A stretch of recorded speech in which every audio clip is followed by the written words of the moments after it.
This podcast was recorded live in the Purple Room Studio.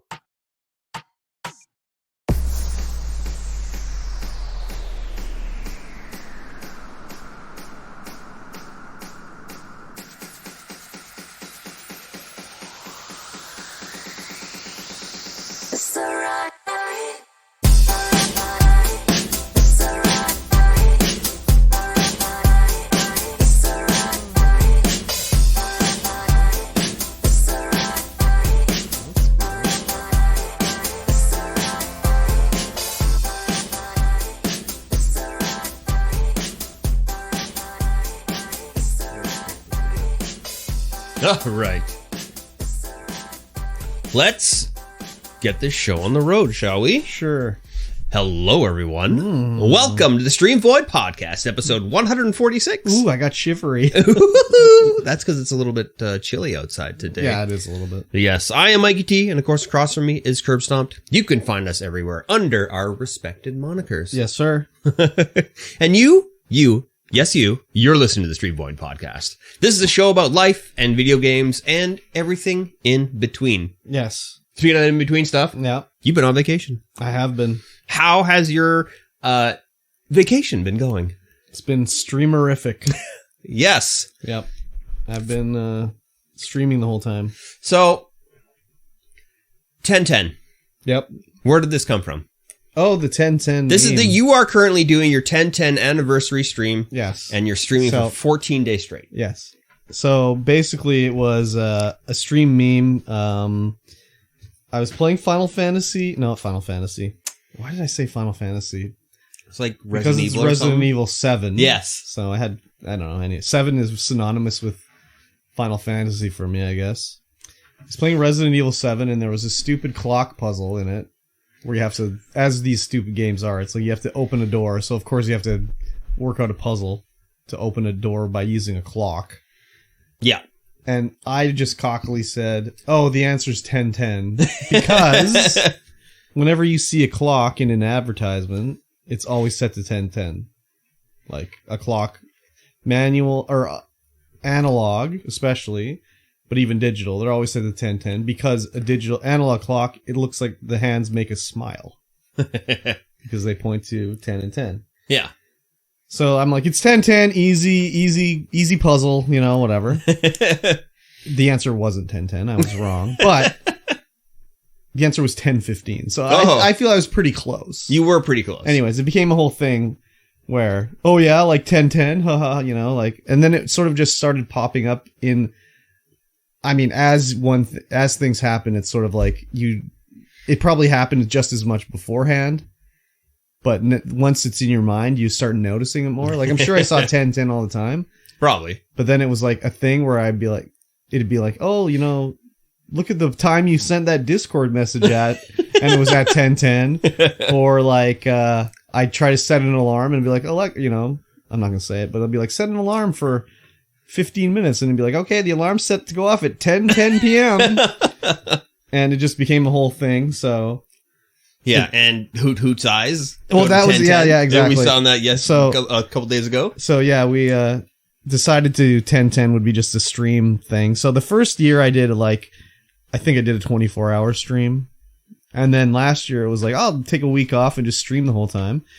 And then this year I was like, fuck it, I'll take 2 weeks off. I got nothing else to do. I'll just stream for 2 weeks. So we started that on Tuesday, and now it's Sunday, and the stream has been up live the whole time.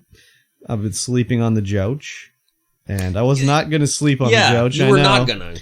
So the first night I decided, last time I just slept on the couch the regular way. And I was like, I never slept on the chaise part of the couch, which is more comfy, right? Yeah. So I was like, okay, let me try the chaise section. And I also put a sheet on the couch because the microfiber is not my favorite feeling in the world. Nope. And I slept pretty good, right? Yeah. Pretty good. So I was like, oh, okay, that was probably the problem with the other end of the couch, was that it was just not as comfortable. Because I was going to just sleep in my bed and move the camera. So I did that, and then the one night I was tired, so I just sort of laid down and didn't change the camera position, everything like that. and it was okay. But then I was like, I'm going to just see about turning off the lights. And then if that makes a difference. So that was the main thing about the sleeping on the couch was I had all the lights on the whole night. And I had my cat eye covers on, but that doesn't only work so well. So I basically turned the lights off and left lights that are out in other rooms on, so I get lit up a bit, but I look very ethereal when I'm sleeping. Yep. And that worked very good anyways. Oh, nice. But there's been a few things where it's I discovered some things while I've been doing this. So I don't know why, but first of all, the stream has been running since Tuesday. I haven't restarted computer, stopped the stream. Yeah. Twitch I think they must have changed the way their back end works. And a stream can only be 48 hours long. Yeah. And it just ends and restarts on Twitch's end after 48 hours. So my stream it says I've only been running for whatever, 15 hours, but it's been running for, whatever. But not a single dropped frame. Nice. The whole time. Which is why now all of a sudden? The other thing too is my hour counter in the bot started working again. So it stopped working months ago. I tried everything to get it working. Nothing would work. And then they tried it during the stream here. And it's it's working. It's counting the hours again. It's well, what? Why? I didn't do anything. And then the other thing that I discovered was I was the green screen's been really causing me trouble in the stream. Yeah. And it would be I'd adjust it so the green screen goes away. But then I'd take my hat off and my forehead would be disappeared. And I was well, my forehead's not green. Or the shadow of my beard would be green screen that out too. And I was what is going on with this? So suggested by the tank in the chat, he's there's got to be yellow light that's doing this. It's close to green, right? Mm-hmm. So I'm I look at the studio lights and I'm they are set to a little warm. So let me turn them to white, right? So I do that, and it fixed it a bit, no big deal. And then I'm playing Pokemon, and it's I'm see-through. I'm a ghost, right? Everything is see-through. You sure were. And it's what is going on? So I'm I don't know what's going on. I look up, just as what's happening? And I'm oh my fucking God. My stupid lights in my roof are warm yellow lights. Yeah. And I was could that seriously be it? So I went and got my 2 white bulbs, put them in there.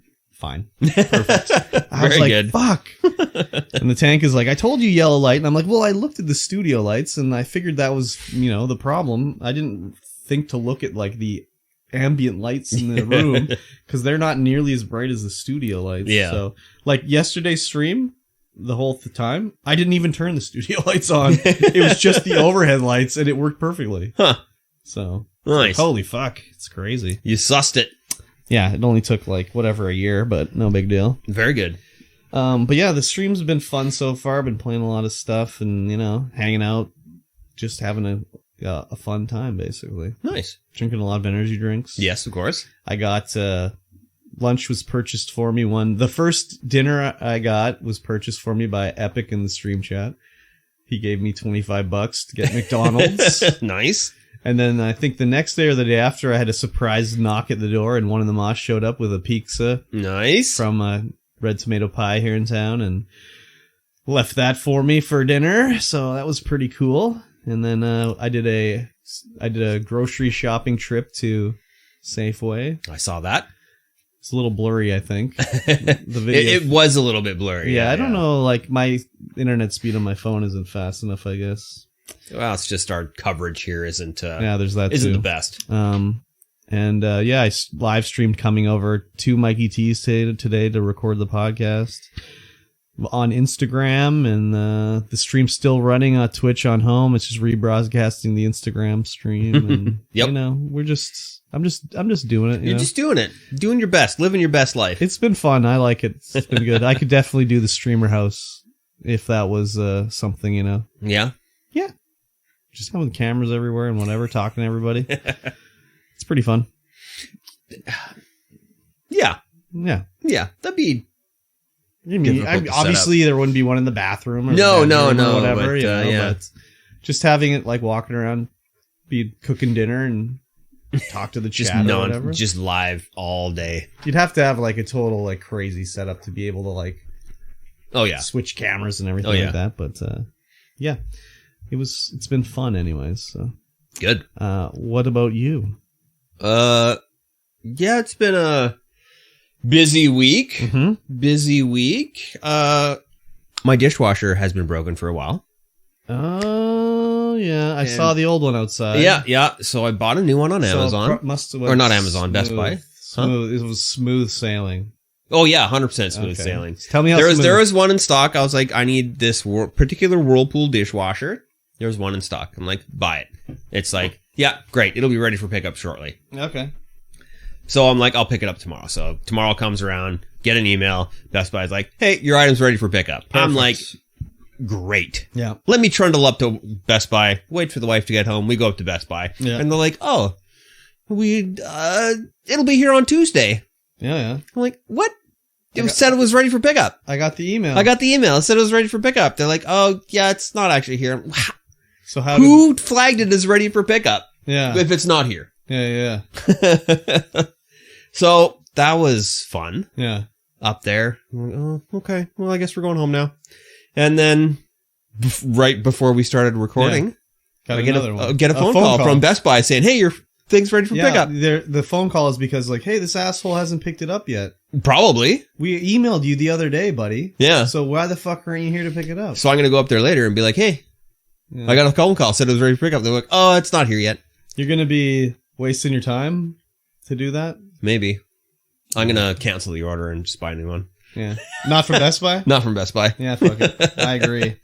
Though the one I really want is going to take like a month to get here. I mean, you've been washing your dishes by hand for how long? What a pain in the ass. So another month isn't going to kill you. That's true. Yeah, that's like when we bought our house.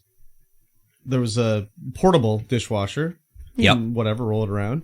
And in the shed, there was a built-in that they said, oh, that doesn't work, whatever. And we're like, oh, well, okay, whatever.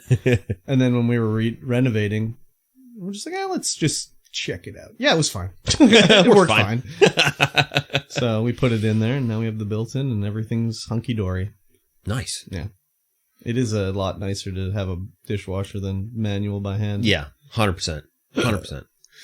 So, browsing Reddit today, looking for articles to put onto the podcast. Yep. Reddit just starts feeding me crazy weed ads, like pre-rolled joint ads. Why? I don't know. Yeah, okay. I was like, what the hell is this? What is this for? It was like some tube and this like pops up and all these joints come flying out. It's like, get your strawberry flavored joints here, dogs. I'm like, what the hell is this? Location base? Just it knows you're in BC. Yeah, it knows I'm in BC, and so it's feeding me these crazy, colorful pre-rolled joint ads. It's like, what the hell? And I went to the website. I'm like, holy crap. This is a nice looking website. Oh, yeah. Maybe I should get some pre-rolled joints. Steal the design for the website. Yeah, it's pretty good. Yeah, the targeting ads are getting better for like local businesses for our area. Yeah. Like I use whatever. I listen to my podcast and I was like, that was an advertisement in the podcast for like a local business. And it's like that. It's not like a local podcast. It's like an American podcast. So. Yeah. Yeah. When I was getting ads on YouTube, I would get a lot of local ads for YouTube.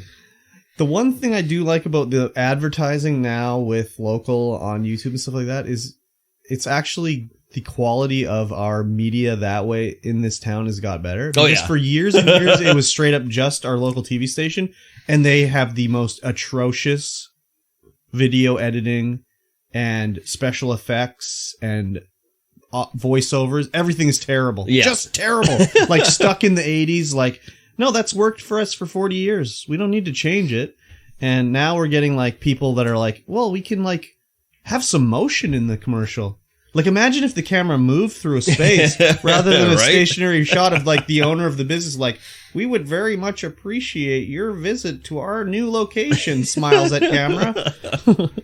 So that's the one thing I like about the media nowadays. Oh yeah, for sure. I mean, everyone's in the media nowadays. Anyone can make a commercial. Oh yeah. Well, you can do it better than they do at the TV station. Oh yeah, for sure. And then you just ship it off. Same thing with radio here. Whenever I would go to any other city, I'd be like, wow, the commercials on the radio are way better than in my town. Like, they're just garbage, terrible ads. Yeah. They're still terrible here. Well, they are. For radio. But it's like, why would you not get a professional to do your voice ad on the radio rather than you, the business? Hi, it's Chuck at the refrigerator store, and I'd really appreciate your business if you came and visited me, Chuck, at the refrigerator store. Just terrible. Yep. Or the I'm not your average dummy. I'm unfamiliar. That was always a classic commercial for me. I was like, oh my God, look at this guy. That's just some dude that worked at the TV station that recorded that one. So you're going to cancel your dishwasher order today? Maybe. Okay. We'll see. I'll go up there. I'll call them up and be like, hey, is my dishwasher actually sitting up there? Because if it is, I'll pick it up. If it's not, cancel the order. Yeah. Have you paid for it? Yes. Oh, yeah. Let's get a refund. Yeah, you have to go up and get a refund. Yeah. Or did you buy it online? I bought it online. Just cancel it online. Yeah, could do. Yeah. And then you don't even have to deal with it. Yeah. And then they'll have the dishwasher up there. And then you can just go up there next week and get it on like open box discount. I don't know if I talked about this last week. I don't know. But Talk about it. Aegis Mobile Power Washing is moving into detailing. Oh my. We're opening up a shop up the hill, hopefully. Oh wow. There's some lease stuff going on. Wow. And so we're gonna have a shop. You can bring your vehicles up, get some detailing done. Wow.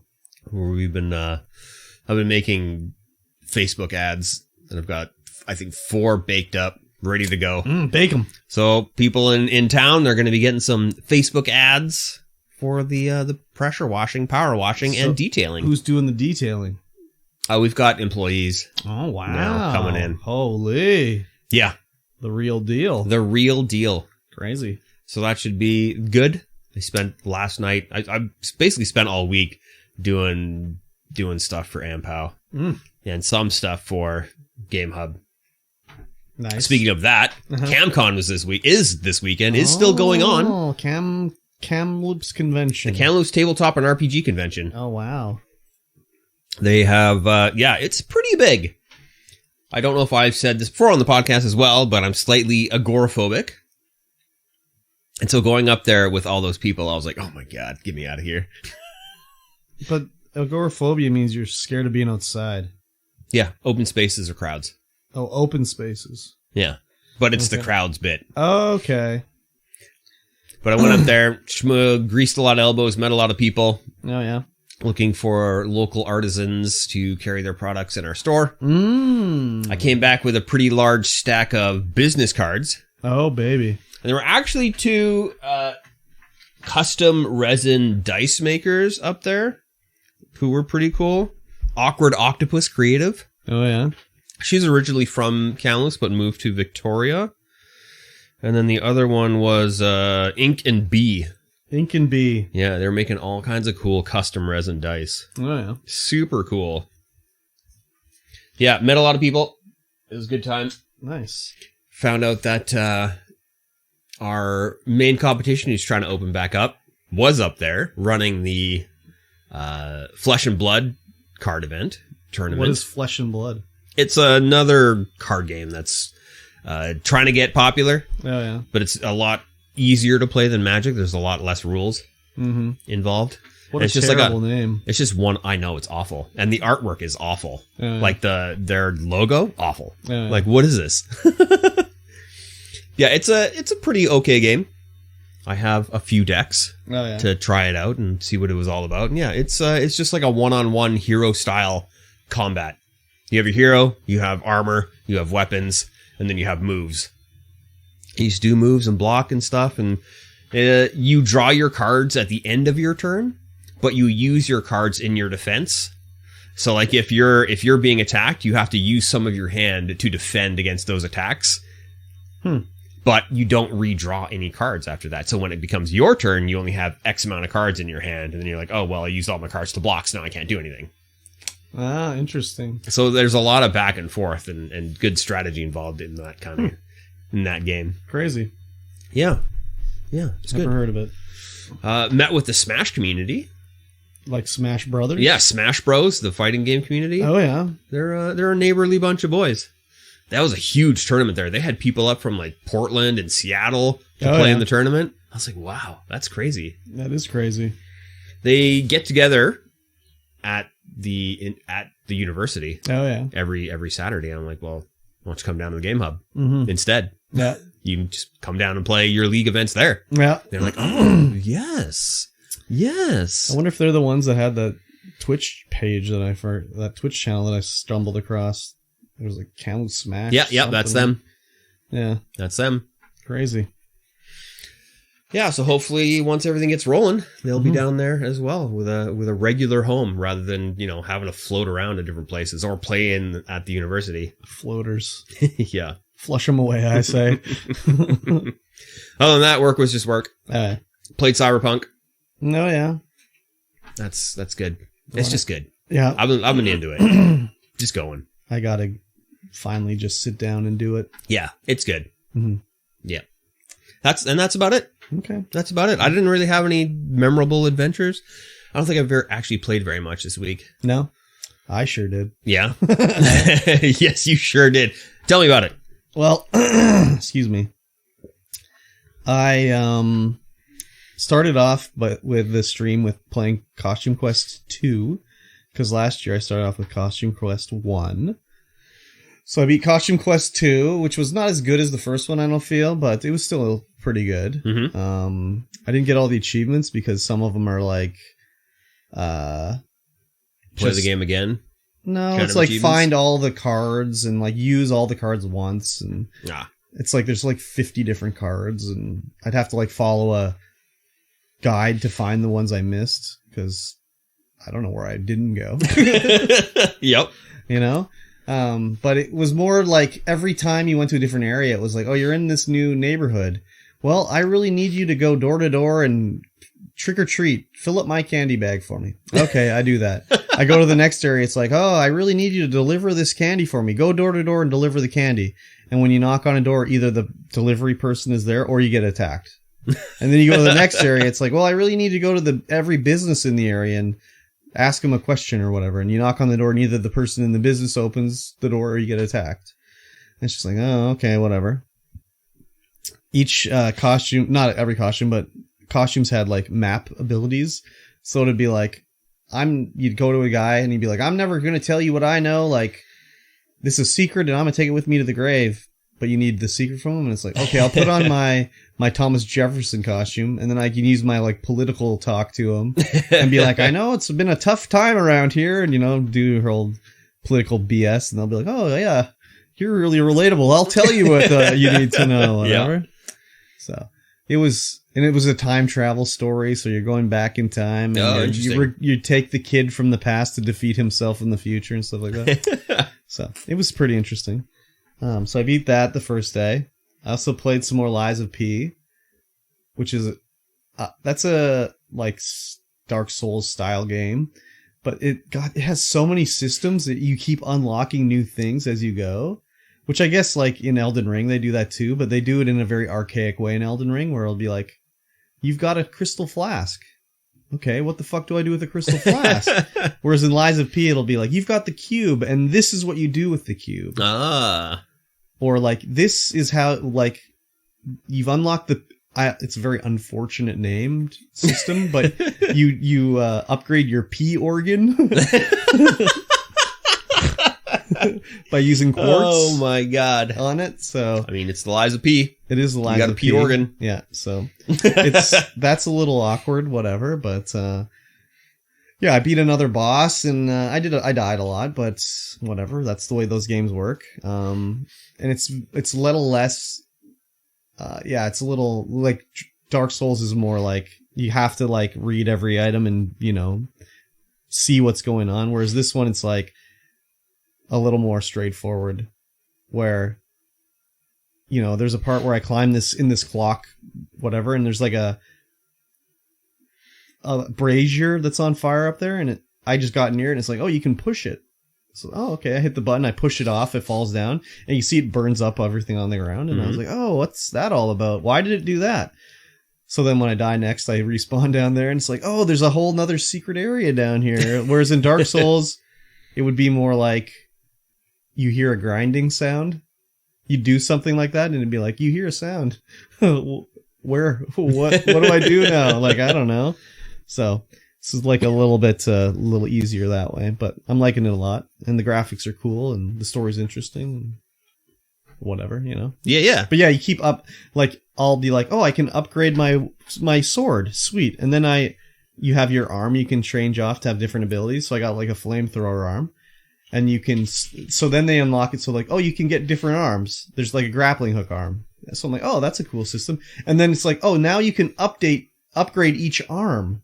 So it has like a grappling hook, but it also can do this. And there's like 4 levels to it. And it's like every time it's just like a new thing gets added on top and top. So it gets a little easier, but it is also Dark Souls-esque where it's like one false move and it's like, oh, 5 guys all killed me at once. Oh, shit. So it's classic. Yeah, classic Dark Souls style. Yep. I finished off The Quarry. Nice. Which is the horror-themed werewolf one. I was tuned in for a little bit of that. It's a good one. The graphics are good in it. The story's interesting, but near the end, it kind of like gets a little bit sort of falls apart a smidgen, where there's a whole scene where you're in the basement of like the spooky house and there's werewolf in a cage or whatever. And one of the guys puts my girl in a chokehold kind of, you know, and like grabs her and whatever. So I'm like, oh, I got caught, whatever. But then the next scene is we're back upstairs. She's somehow free and she has her shotgun back and she's like pointing at the family. And at this point, I'm like, I don't want to kill the family. They're not like bad guys so much as just trying to kill all the werewolves.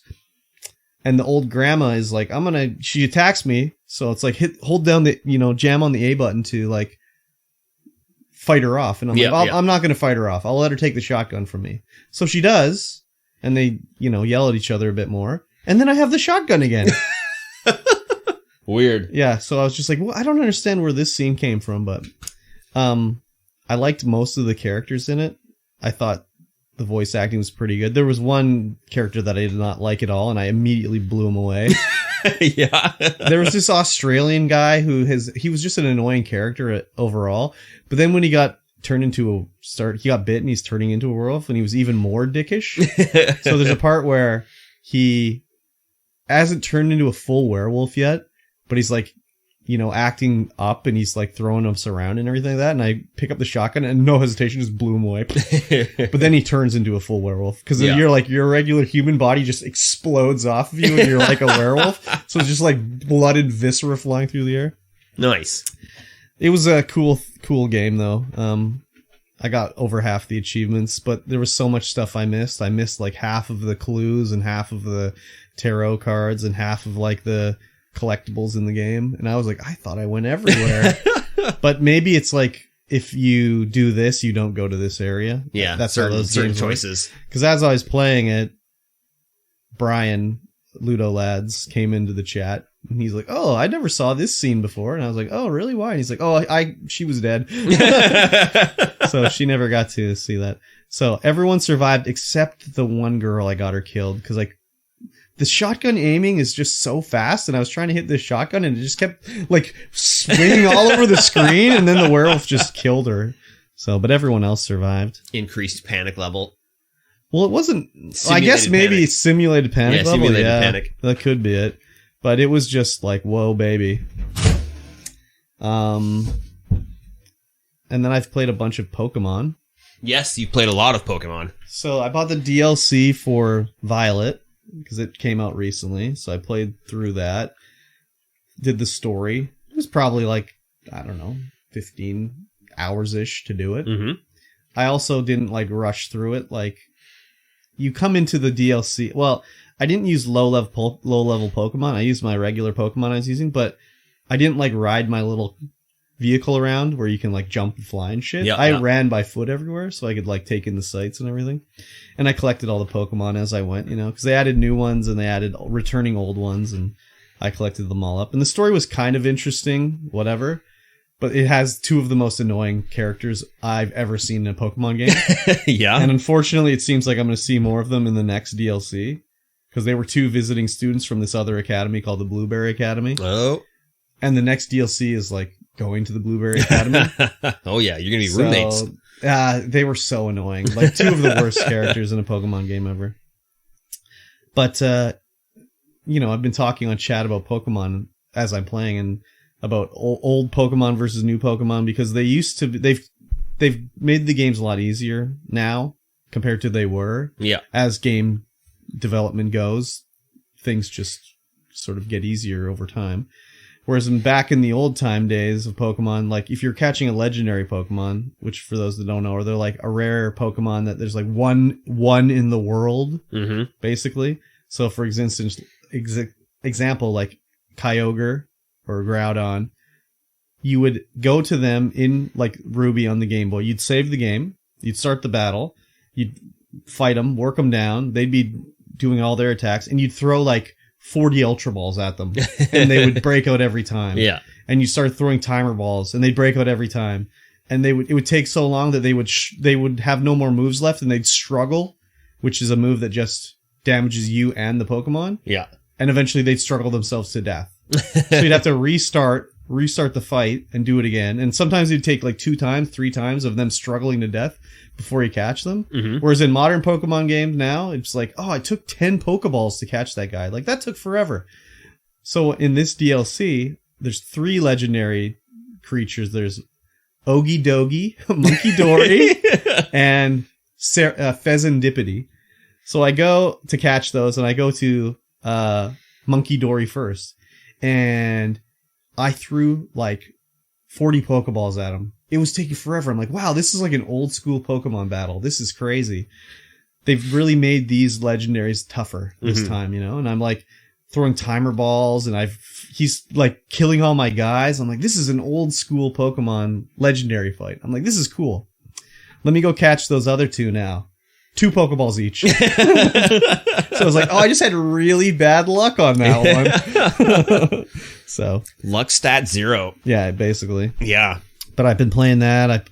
Hatching eggs, just sort of messing about, doing different things. People have been coming in the chat and been like, oh, I need this Pokemon. Does anyone in the chat have it? And I'll be like, I can get you that one. No problem. So I go catch trade it over to them, and, it's been fun. Nice. The one weird, crazy thing too, though, was, we'll talk about it later, but we played Control. Yes. And we learned a new ability. You did. Oh, you Because did? I learned it last time. No, but I got 2 new abilities. Oh, 2 new abilities. So I got the dash ability. Yep, that's one. But there's also, maybe you didn't get it. We'll talk about it later. But there's like a dominate ability. Oh yeah, I don't have that one. Which lets you, it's a small spoiler. It's nothing crazy, but you can like convert a bad guy to fight for you when they're low health. And I was like, yeah. I read some docs with that. Oh, okay, yeah. So I've read some docs about a few powers that I think we're going to get. I'm like, ooh, here we go. Yeah. So I got that. So I was like, oh, this reminds me of the Lord of the Rings game where you play as that elf ghost in a human body that you can like dominate the orcs and turn them to your side. Yeah. And Tank in the chat was being a bit of a wiener boy. He's like, oh yeah, Lord of the Rings Gollum. And I'm like, it's not Gollum. And I describe it again. He's like, yeah, Lord of the Rings Gollum. And I'm like, no, it's not Lord of the Rings Gollum. And I'm like, I'm trying to think like, what's the name of the guy in the game? I'm like, oh yeah, the elven guy. He was in the Lord of the Rings show that made the rings. And I'm like, what's his name? Oh yeah. I'm like, oh, it's Celebrimbor. Yeah, I remember. It's Celebrimbor. Mm-hmm. So I played, that was Control in the morning. And then at nighttime, I'm playing Pokemon, and a guy on Twitch chat comes in. His name is Celebrimbor the Ringmaker.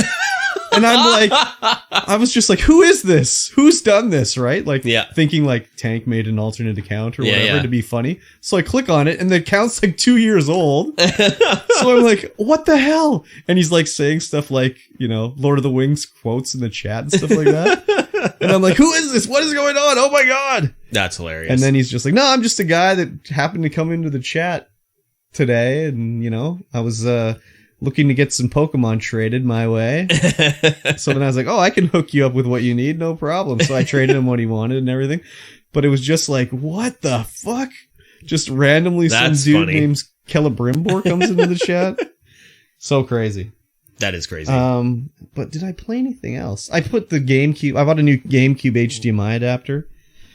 I don't know if I mentioned this. Yep. Yeah, so it arrived. Oh yeah, because it was going to arrive on Sunday after the podcast. So I tried it out. The quality's much better than, of course, the other one, video and audio, and it works easily fine. I couldn't find my memory card that had like my Wind Waker saves on it because I was going to play a little Wind Waker. I was requested to, but my save was like, I had 3 hearts. It was like a brand new save, but I beat the game. So I have a save somewhere on a memory card that I don't know where it is. New Game Plus? No, it wasn't. It could have been, but no, I don't think so. And then I was also requested to Animal Crossing to see the original Animal Crossing, but I couldn't find my Animal Crossing game. So I was like, where the fuck is it? I couldn't find a few of my games. And I'm like, I didn't sell Animal Crossing, I don't think, because that's just one I would have kept, I think. But I mean, it's possible I got rid of it. So I'll have to take another peek around and see. But other than that, I think that's pretty much it for the gaming. It was fun, though. Nice. Yeah, it's been a lot of fun. Yeah. Just a lot of degeneration, just chilling on the couch. Oh, yeah, for sure. Yeah. There's been a lot of that. And watch some movies. I keep tuning in when you're asleep. Oh, yeah. Because I come down at 6 in the morning. Oh, yeah, before I go to work. And I'm like, they're just sleeping there. I've been woken up a few times because I have alerts set off. Yeah. So a few times I've had people come in and pay their 100 biddies to have the creeper explode in my ear when I'm sleeping. So it's fine because it wakes me up. I talk to him for a minute and I go back to sleep. Yeah. So. Is that on speaker or is it on headphones? It's on speaker. Yeah? Comes through the TV. Oh. Yeah. How's the upstairs feel about that? I don't think they hear it. No? No. Oh, that's good. Yeah. Because there's not a lot of insulation between you and them. I mean, I've asked them about it before and they've never said anything. So. Oh, there you go. But it's one time. It's not that loud. Like, yeah. If it's like silence, dead silence, and then all of a sudden it's like,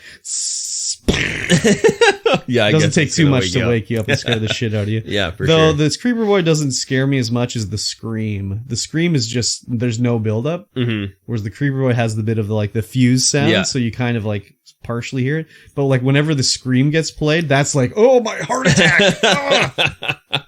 So, anyways. Yeah. And we watched a few movies on stream. Not really going to talk too much about them. Watch Tremors. Classic. Hollow Man. The Cell. Cell's classic. Yeah. So. I love The Cell. Yeah, it's a good one. Though Jennifer Lopez talks really weird in it. She's really whispery all the time. It's very weird. It's been a while since I've seen it. Yeah, I saw it in the theater and then I probably saw it on DVD or VHS afterwards. Back in 1999 or 2000 or whatever. Yeah. But yeah, she's just very whispery the way she talks. So. That was before she was Jenny from the Block. Yes. She was just Jennifer Lopez backup dancer from In Living Color. Yeah. So that's pretty much it for so far on the Jouch. Very good. Yep. I don't have a segue. Okay. But patreon.com/StreamvoidPod. Sure, why not? Yeah. You get in there, you can throw money at the screen, you can support this podcast with your hard-earned dollary dues. Yep. It is the only way to support this podcast other than the fanfare you show us in the live chat if you are watching live. Mm-hmm. And you aren't watching live if you're listening to this now. Wow. That's crazy. I know. It's almost like we know what's going on out there. Mm-hmm. Yeah, if you support us, just $1 a month will get you access to the podcast early on Sunday instead of on Wednesday when it goes live. You will also get access to the pre-show content, the post-show content, and all of our special videos that we make. Mm-hmm. All of them, all 3. It's okay. I mean, whatever. Yeah, it's been a busy time. We haven't been able to make some fresh videos for you guys, but hopefully soon we will be able to do that. Mm-hmm. Yes, patreon.com/StreamvoidPod. Yes. Let's talk about some news. Sure. You know who's back in the news? Unity. Yes. Unity. The CEO has stepped down. Uh-huh. He was like, yep, I messed up. It's all right. I'm out of here. Classic CEO maneuver. Yeah. Fuck up everything. Step down. Still take the severance package, of course. Of course. Move on to another company to fuck up. Yeah. It's the ever returning cycle. Yeah, this is after they did their whole, we're going to change the way gaming is monetized if you use Unity. If a game's installed, you owe us 20 cents. Every time it's installed. Even if I installed this, one person installed it 6 times, you have 20 cents per installation. Yep. And developers, they were unhappy. Yes, rightfully so. Very unhappy. And people were basically boycotting Unity and switching to different engines and stuff. And I can't imagine that people are going back oh yeah, Oh, they're fine now. We can just go ahead and do it. They have seen the error of their ways. Yes. Whether it's too little, too late, or what. Don't know. You have to know, too, that like the CEO, if this was his idea, maybe it was, maybe it wasn't, but he ultimately probably greenlit the idea. Yeah. And there had to have been 50, 100 people along the way that were like, this is not a good idea. Don't do this. But it's just the boardroom was like, yeah, let's do this. And they're like, oh yeah, it's a good idea. Yeah, the shareholders. Yeah. Yeah, it's just a stupid play on their part for sure. And yeah, like I said, the CEO, he'll land on his feet, I think. He'll be okay. I mean, everyone else at Unity's fucked, but he'll be okay. Yep. It's usually how it works. Generally. Yeah. Yeah, he'll be working for Domino's within a week or wherever else. Like, you don't have to know anything about the companies you run when you're a CEO. You sure don't. That doesn't matter. You just have to make the company money. Which usually just means being hired on and laying people off. But, yeah. I mean, it's easy to be. I could be a CEO. Anyone could be a CEO. Yeah. You don't even have to choose the people to lay off. I go to you and say, we need to cut costs. Lay 500 people off. And then you go to your 5 department heads and be like, oh, you have to lay off 100 people. And then they go to their little regional manager and be like, you each have to lay off 20 people. Yep. Easy job. You've done it. And then I hit the golf course, go for a massage. Yeah. Maybe have a cigar. And then go for dinner. Maybe a cigar. Definitely go for dinner. Yeah. Just thinking CEO things. That's the CEO life right there. Just CEO things. Yeah. You'll meet Fred on the pitch. Yeah, exactly. Not the pitch. The pitch? What are we playing, cricket? The courts. The court. The court. You play some squash. Oh, with Gerald. Squash. Yeah, I made Gerald at the squash club at 4:30 a.m. Yeah. All right. Got to get your squashing in. Yeah. Absolutely. Next up, here's something that's been all over YouTube. Yep. Jacksfilms accuses Sniperwolf of doxing him, asks YouTube to demonetize dangerous creator, quote unquote dangerous. So Jacksfilms, OG YouTuber, been around since the start. Okay. Sniperwolf has been around for quite some time. Yep. Jacksfilms, notorious hater of content re-uploaders and reactor videos. And that's all Sniperwolf does, is reaction videos. Essentially now. That's all she does. She was faked with her video or gaming content before. Yeah. I didn't actually see what the doxing was. So Sniperwolf found out where Jacksfilms lives. Yeah.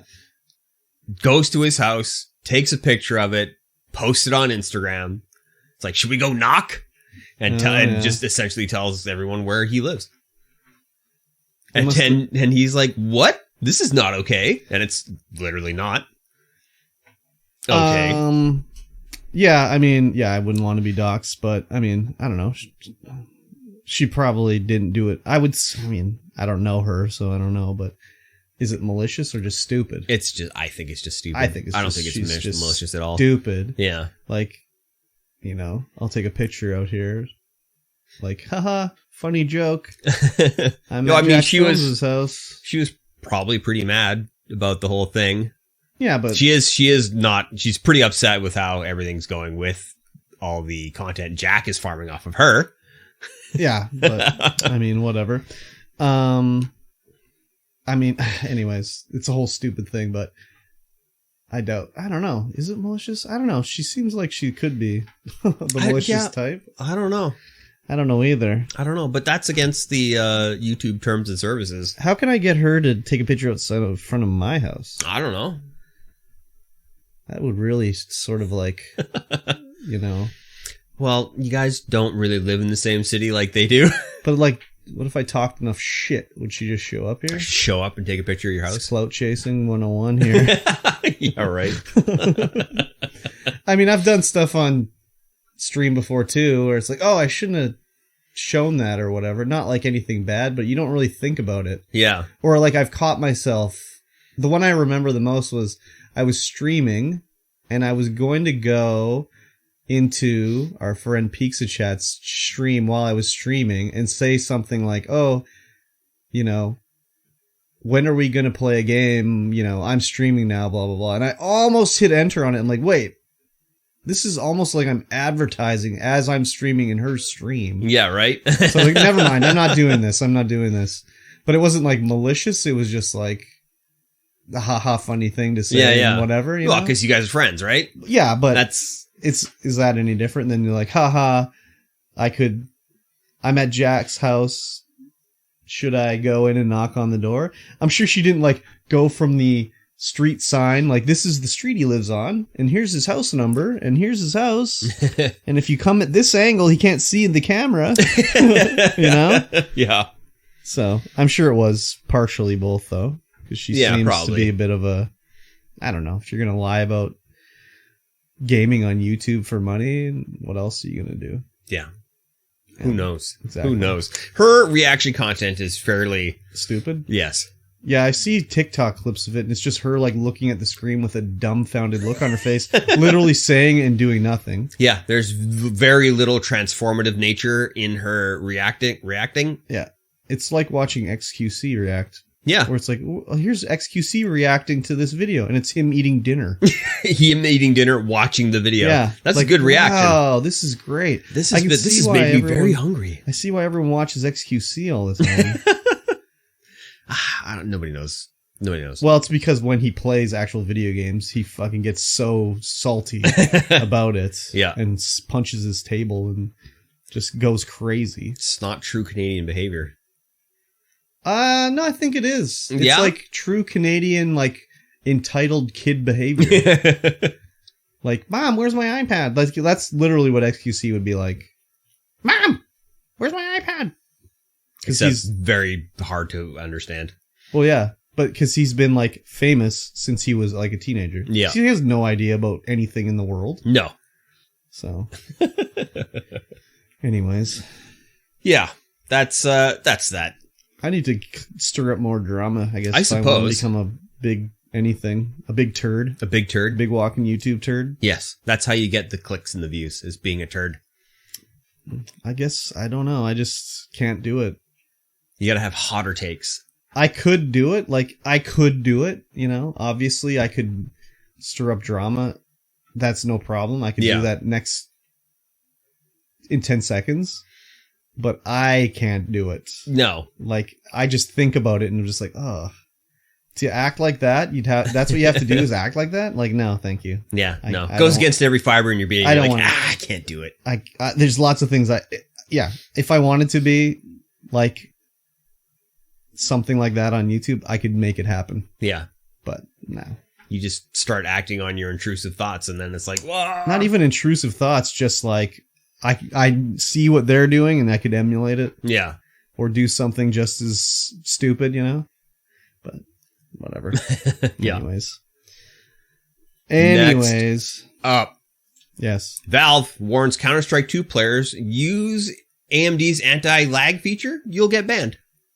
So AMD has anti-lag feature? Yeah, they've added an anti-lag feature to their video cards to lower the input latency. How the hell does that work? It injects itself into the game code. So is it like, oh, we think that he would probably shoot at this bad guy based off of our thoughts of the way he plays? So it's we'll milliseconds. Preload the shot for him, basically? That would be more like AI, I think. Okay. It lowers the input latency. So if like your mouse movements are like 1-to-1 rather than 1 to, milliseconds apart. I don't see how that would, anyways. But the way it does it is that it injects itself into the code of the game. Mm-hmm. So you're altering the game code, which is a bannable offense. Shouldn't those that automatically be detected by, like, I guess they run the check at startup probably about the game rather than while it's running. Yeah. So if you turn it on after the game's running, it should be okay, I guess. But if they can't detect it, I guess they must be. It's very detectable because people are getting banned like crazy. I hope it's not an automatically turned on thing by AMD. Yeah, I'm not entirely sure. Because that's a pretty crazy... It's only on the newer 7,000 cards, so that's very few people that would have those. But still, you turn it on, you're getting back banned. It seems like it's not even turned it on. It's just part of it. Yeah. Yeah. Oh, maybe you do have to turn it on. It doesn't default to on. You have to turn it on. Yeah, I don't know. Yeah, there's a bunch of gobbledygook about how it works. It says by applying frame alignment within the game code itself, allowing for better frame syncing, which leads to even lower latency and great gaming experiences. And if you adjust the Johnson rod just 2 degrees to the left, so it says anti-lag injects itself into the game's code, detouring engine DLL functions. Sure. I mean, it alters the way the game behaves and the original code by Valve. Therefore, it's a VAC ban. You cannot alter code in a competitive game. Yeah. That's just how it is. Exactly. So if you got a 7,000 card out there, don't play CS2 until they fix that. Don't turn it on. Yeah, don't turn it on until they fix get that patch out of there. I guess CS2's still pretty new, so they're probably still figuring out how everything works.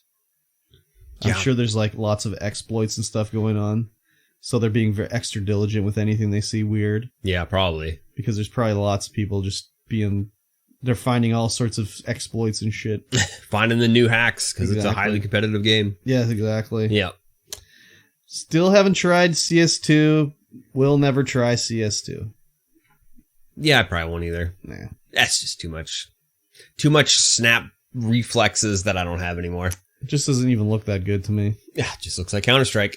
Yeah, that's slightly nicer Counter-Strike. Slightly nicer Counter-Strike with volumetric smoke grenades. Which is all turned off by anyone playing it anyway. Yeah. They don't keep that shit on. No. Minimum fog. Minimal fog. Yep. Minimal. Next up. Yep. Minimal sales. Okay. One Wii U was sold this year. Somehow, somewhere. So, this is so stupid. Not every, but like a lot of these companies, they report sales to whatever company. So they'll have a deal like, I don't remember what it's called, but video game sales are tracked by, I can't remember the name of the company, but like, for example, Best Buy reports their sales to them. Yeah. And then they compile a list of the most popular video games sold. Walmart never shares their information, so they're not included on the list. So whenever there's like the best-selling games list, it doesn't include Walmart. So anyways, it's skewed that way anyways. But like, if there just happens to be a Wii U sitting on the shelf of some store that reports their sales to the company, it'll come up that, oh, we sold a Wii U. It's been sitting on the shelf for 5 years, dusty. Yep. But we sold one. Yeah. It's like when Zeller's here closed in Kamloops, however long ago that was. Quite a while. Literally like 15 years ago or whatever, maybe even more. The close down at the store, they were clearing stuff out. And this is in like 2006 or something like that. And there's literal NES stuff they have for sale. Yeah. Because they never sold it. Mm-hmm. It's just been sitting in the back for So there was years. like an NES multi-tap or whatever, the 4-player adapter. Yeah. And it's for sale. So I bought it because they actually reduced the price, because that was the thing. It was at Zeller's. It's like, well, it's worth $50. That's the retail. Mm-hmm. We don't reduce it to clear it. We keep it till it sells. Yep. So since that controller was like 20 years out of date, but they still had it in like 2006 or whatever. Yeah. Well, not full retail. Yeah, but it was reduced finally because they're closing down. But yeah, so if some mom and pop that reports their sales to this company has a Wii U that they finally sell, that's how it ends up on the list. Yeah. If I found a new Wii U on a shelf, I'd be buying it too. I want one. I never got a Wii U, and now it's I too think late. at this point, anyone would be.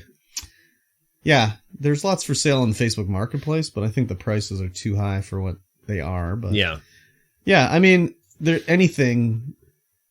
be reporting. I mean, anything can be reported as sold, so. Yeah. It's not like it was bought from Nintendo either. That's the thing. It's like, it's not like Nintendo was like, oh, we had one neat Wii U we found, ship it out. No, definitely not. This was like one that was shipped to the store in like 2016 that finally sold. Yep. So. Definitely. It's interesting that they track that stuff, but this is a non-story.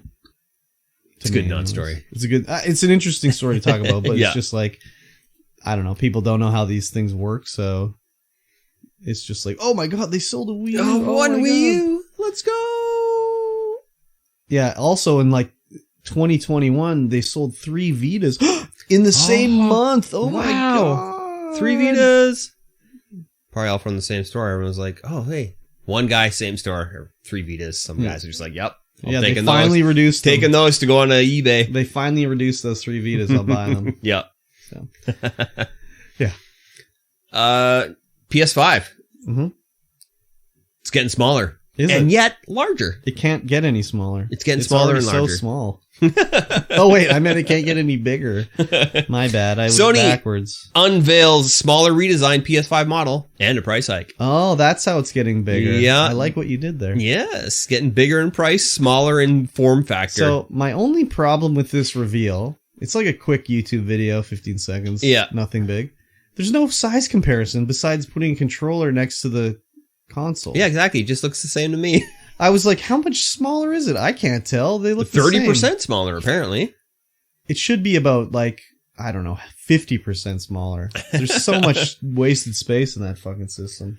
The quote is, reduced in volume by more than 30% and weight by 18%, and 24% compared to previous models. What? Is it 30% or is it 24%? Is that the average of 30 and 18 is 24? I don't know. It is. Yeah? 30 plus 18 is 48, so half of that, 48 is 24. Why? I don't know. That's a stupid way to write 24% compared to previous models. Yeah. Yeah, overall, it's a 24% reduction. Yeah. That's so stupid. They took it... It's slightly shorter by 33 millimeters. That's 1.25 inches. And slightly narrower by 44 millimeters. That's 1.73 it's still fucking inches. huge. It's still huge.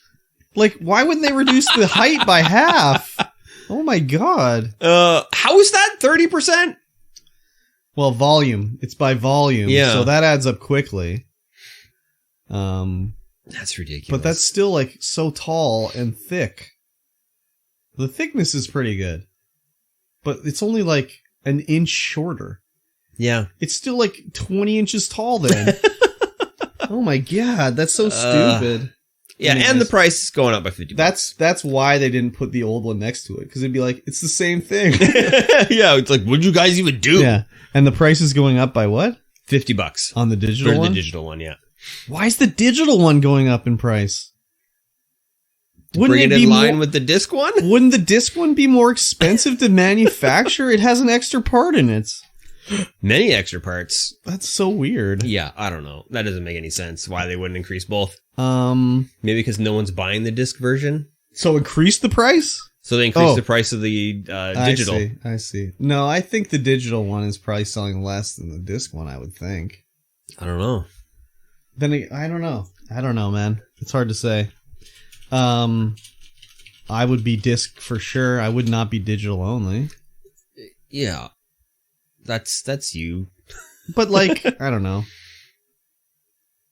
Like, I don't know if there's a stat that's going to tell me how many. There's something from theshortcut.com. Oh, my favorite website. Sony's discless console is way more popular than the PS5.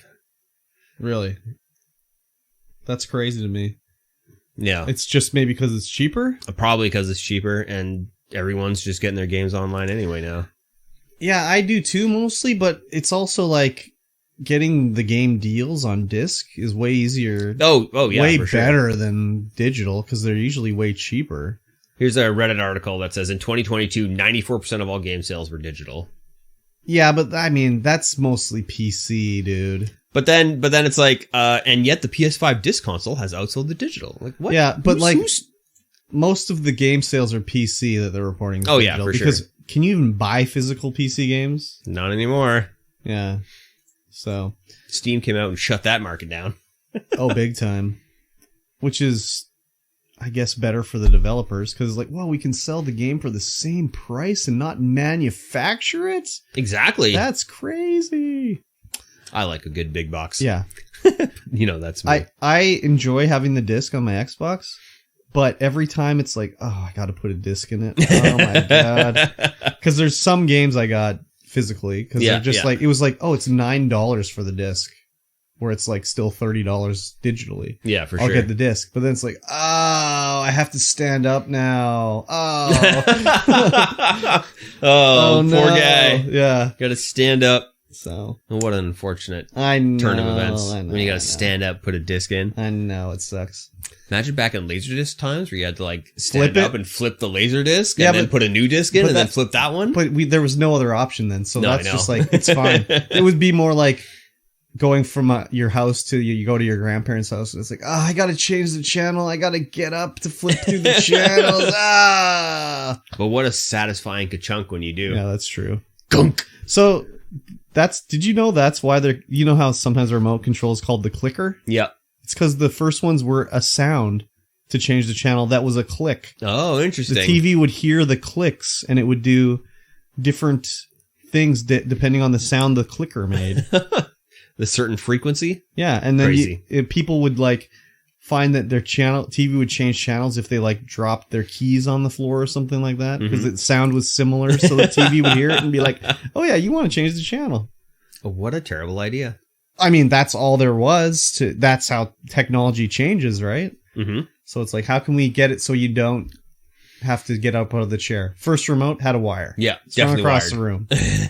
Next, it was like the clicker. It makes a sound that changes the channel. Is that any difference with the clapper? That's Definitely just a clapper for your TV, right? Yeah, yeah. And then it was like, oh, how do we do it next? Oh, RF. But you have to have direct view. And it just keeps changing, Gets better and better. So, but that's only like 40 years ago too. Yeah, I know. It's crazy. Yeah. So how far we've come in remote technology. When you were a kid and you had to get up and change the channel. Sure now did. It's just like, you can just say like, okay, change the channel, TV. Yeah. You're like, Netflix, please. Yeah, I want to watch this. Yeah. So crazy. Soon it'll be you just think it. Yes. Give me that chip in my brain.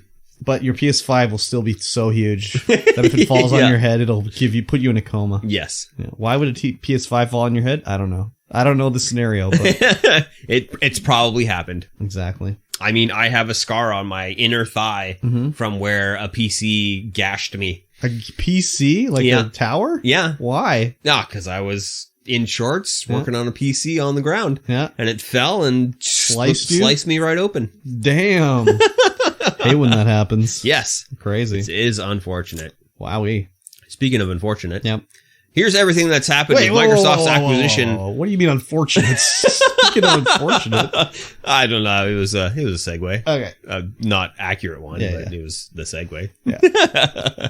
Here, everything that happened with Microsoft acquisition of Activision Blizzard. It's going ahead now. It's finally happening. The European Union was like, okay, go ahead. Now that they sold off the cloud gaming rights to Ubisoft, which who the fuck cares about? Right. They're like, yeah, you can do it. Here's a list of the games. Games. Before we get to that, okay, I just want to say I had bought Activision stock right as it was announced that Microsoft was buying them. Or no, maybe it wasn't actually. It was actually before that. I think I bought it when it was really shitting the bed with the whole Bobby Kotick and sexual harassment. It was really low. So I bought like not very much, like 5 shares or whatever, just because I was like, I don't think it could go lower. Like, even if it's like the worst company because of all this stuff, it's Call of Duty. Yeah. It's like the most popular game in the world. It'll be fine, right? So I bought like 5 or 6 shares, whatever. And I saw that it went through. I'm like, well, what's going to happen to my shares now? What happens, So I went to look on my account and I'm like, I don't see my shares anymore. Like, where did they go? So I did some digging. They hadn't been sold or anything like that. Trading is halted on Activision until this goes through, where every share that I have, Microsoft is just buying. Oh. For $95 each, which is above the market value that they are. And I was just like, I really wish I bought like a lot more. Yeah. Like when it was low, I wish I bought. It wasn't that low. Like I think it was like $60 a share or something like that. So it wasn't that cheap, but if I would have just put all my money in there, it'd be like, oh fuck, this would have been real nice. But it's hindsight is whatever they say, 50-50, 20-20. I don't know. Whatever eyes are, mine are bad. I don't know how the numbers work. Yours are 50-50. Hindsight's 20-20. Hindsight's are 20-20. Yeah. Mine are probably like 30-70 or something like that. Yeah. Anyways, they're finally coming. They say that they're going to have the Xbox Game Pass Blizzard stuff will be added next year, which is starting in 2 months. Yeah. 3 months. So hopefully we'll start seeing adding. Are we going to see like Diablo on Game Pass? I don't think so. Just put Rock and Roll Racing on Game Pass. Yes. I'm good with that. Well, we're going to go through the games now to see what we're going to see coming that is owned by Activision Blizzard. We're not looking at King. No. Because who cares if Candy Crush gets added to Game Pass? Exactly. It's already on there, isn't it? Exactly. Well, I mean, you just get it on your phone for free, so it doesn't matter if it's on Game Pass. Yeah. They get extra candies to crush if it's on Game Pass, I guess. Extra candies. Yeah. Anyways, whatever. Let's go over the list. Okay. 3D Ultra Pinball. Whatever. Yeah. Who cares? Yeah. Like, maybe they own the rights to the tables, but like that name, who cares? Doesn't matter. Is 3D Ultra Pinball the good one? No. Like, what do you mean the good one? The one that has the cool tables in it? Yeah. No. No, it It's definitely not. isn't. It's not. Definitely isn't. Call of Duty, of course. Big one. Call to Power. I No idea what that is. don't know what that is. But Call of Duty is the big one. Are we going to see like Black Ops 3 or whatever the new one is, Game Pass day and date, or what's the deal? I don't know. Call to Power is a Civilization spinoff. Okay. All right. That's cool. We got old Crash Bandicoot. Crash is terrible. They were cool to look at in the 90s, but they also sucked back then, and they still suck now. So Yep. they're bad games. Dark Reign. Dark Reign. The sounds Future of War. cool. Okay. I'm not familiar with the Dark Reign. No, I am also not. Oh, it's RTS. Yep, that sounds about right. an That sounds some RTS. old school Blizzard Yes. right there. Diablo, of course. Yeah. Extreme Paint Brawl. Who cares? Who cares? Yep. Front Page Sports Baseball. So this was a very sim-esque baseball game back in the day, I think. A Sin? Sim. Oh, Sim. Like, I don't know if you actually played it. I think it was like a management thing, but I'm okay. not sure. But again, who cares? Yep. No one's clamoring for a new front page sports baseball game. Classic Gabriel Knight. Point and click. Point and click FMV. I like point and click generally Mm-hmm. that are more, less, how would you say,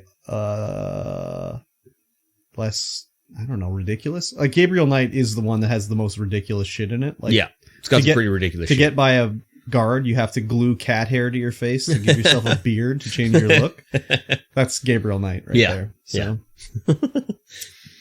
Geometry Wars. classic Xbox 360 launch game. Mm-hmm. Probably the surprise hit of the launch of the Yep. Xbox 360. Played a lot of that. I did not because I didn't buy it, but I know a lot of people played the shit out of it. Yeah. I never played it. Yes. But it looked cool as hell, so I know it. It was cool as I'm hell. familiar. Guitar Hero.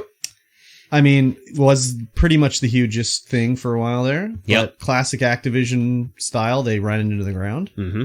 Whereas maybe if they only did it every other year, it'd still be around. Yeah. But they decided to do, you know what? Let's do like one a year. Actually, how about like we do 3 a year?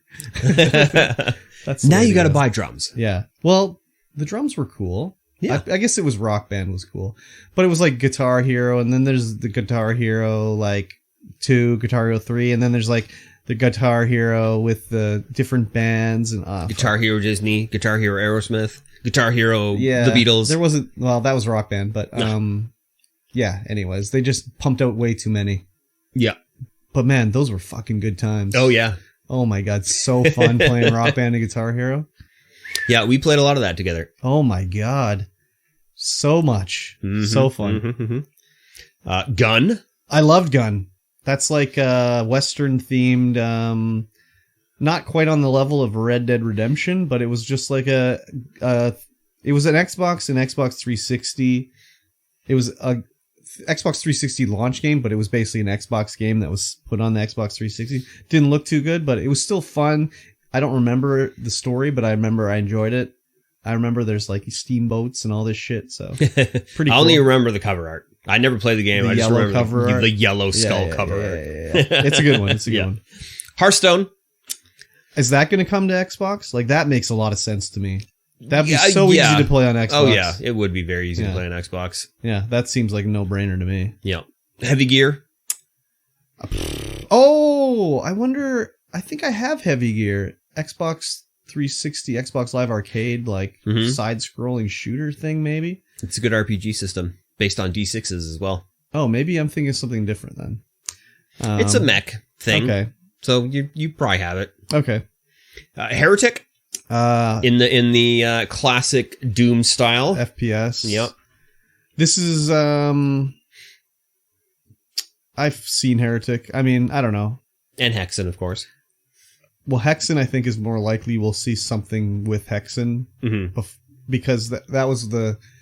They've redone Hexen. Well, also, remastered what's it. his name from Microsoft was wearing a Hexen shirt on one of the press conferences, and he had to like do a whole tweet like, no, I'm not, there's nothing coming from Hexen, I just really like Hexen. So since he really liked Hexen, I think we'll see something that's in Hexen related. Yeah, could be. Yeah. Heroes of the Storm. Oh, that's dead in the water, isn't it? It's still there. You still the Blizzard play it. MOBA? Yeah, but they're not updating They're it. not updating it. Yeah, no. that's done for. Yeah. Interstate 76. I liked Interstate 76. That's like Twisted Metal, but I don't know, more mature. Never played it. More sexy, I guess. More sexy. It's like Twisted Metal, but like maybe more grounded. There's no like crazy clown cars or Axel. No. Yeah, no, not really. The King's Quest franchise. Ooh, like that'd be so cool to have King's Quest on Game Pass. Yeah, that would be dope. Just fucking, playing some, any of those. Oh my god, point and clicks. My apologies. Yeah. King's Quest 3, Rosella's Peril. Oh, I love it. Yeah, it's good stuff. Yeah. I have a lot of fond memories playing King's Quest because I'd had one of the first games I ever got on my PC clone, my Tandy 1000 TL2, which is, I don't have that anymore, was the original King's Quest. Nice. And you would, I got it for Christmas. And inside my stocking, I got the hint book. Oh, and which was all like, you had the red screen to read it. Yeah, like almost like 3D glasses kind of. Yeah, and you needed that crap back then. Yeah, there was no way to figure out anything. You'd have to just rub everything on everything and try and figure it out. Yeah, lots of fun Even then, memories you couldn't that. even just rub it on things because it's like, you have to type in commands. Oh yeah, you have to type it all out. Like, I can't get to this house. What do I have to do? You have to ask the house to sit down. Like, how the fuck would you know that as a kid? Yeah, right? Yeah. You would have to know that fairy tale. The Baba Yaga. Yeah, exactly. And what kid knows about that? Right? Nobody. Yeah. Laura Bow Mystery Series. That just sounds like a hidden item game. It sure does. I don't know what that is, but whatever. Yeah. Lost Vikings, the. I played the Lost Vikings, the back in the day. I never got to. It looked. I played it on Super Nintendo. I saw it in a lot of magazines and never got the opportunity to play it. I don't remember it, but I remember playing it. So, Matt Hoffman's Pro BMX. Like they have the Matt Hoffman license. Are you kidding me? Like maybe they made Matt Hoffman, but like they don't have the Matt. If they're still paying for the Matt Hoffman license, oh my god! A terrible game which I love. Overwatch. Okay. Phantasmagoria, another point and click horror. Point and click, full motion video. Yeah, game. It's kind of corny nowadays, I think, but it was probably pretty spooky-esque in the like late 80s, early 90s when it came out. Yeah. Pitfall. Terrible game. Hate Pitfall. And then near and dear to my heart, of course, Police Quest. Another good one. So it sucks that apparently they don't own Space Quest. No, they do. So where's that? It's on that list. It's just further down. It's truncated here for me. Yeah. It's total truncation. Okay. Prototype. That's like a superhero action game that was in the PlayStation 3 era, kind of like what was that other superhero game on the PlayStation 3? There was like a few sequels for them, and you're jumping around as a guy in like a leather jacket and shit like that. Yeah, I don't know. Prototype was in that era of PlayStation gaming. I can't think of what the other one was called, but it looked interesting. I actually think I have this on Xbox 360, but never played it. Yeah. Here's another one near and dear to my heart. Quest for Glory. I never played Quest for Glory. It's also a point and click adventure game, but with combat.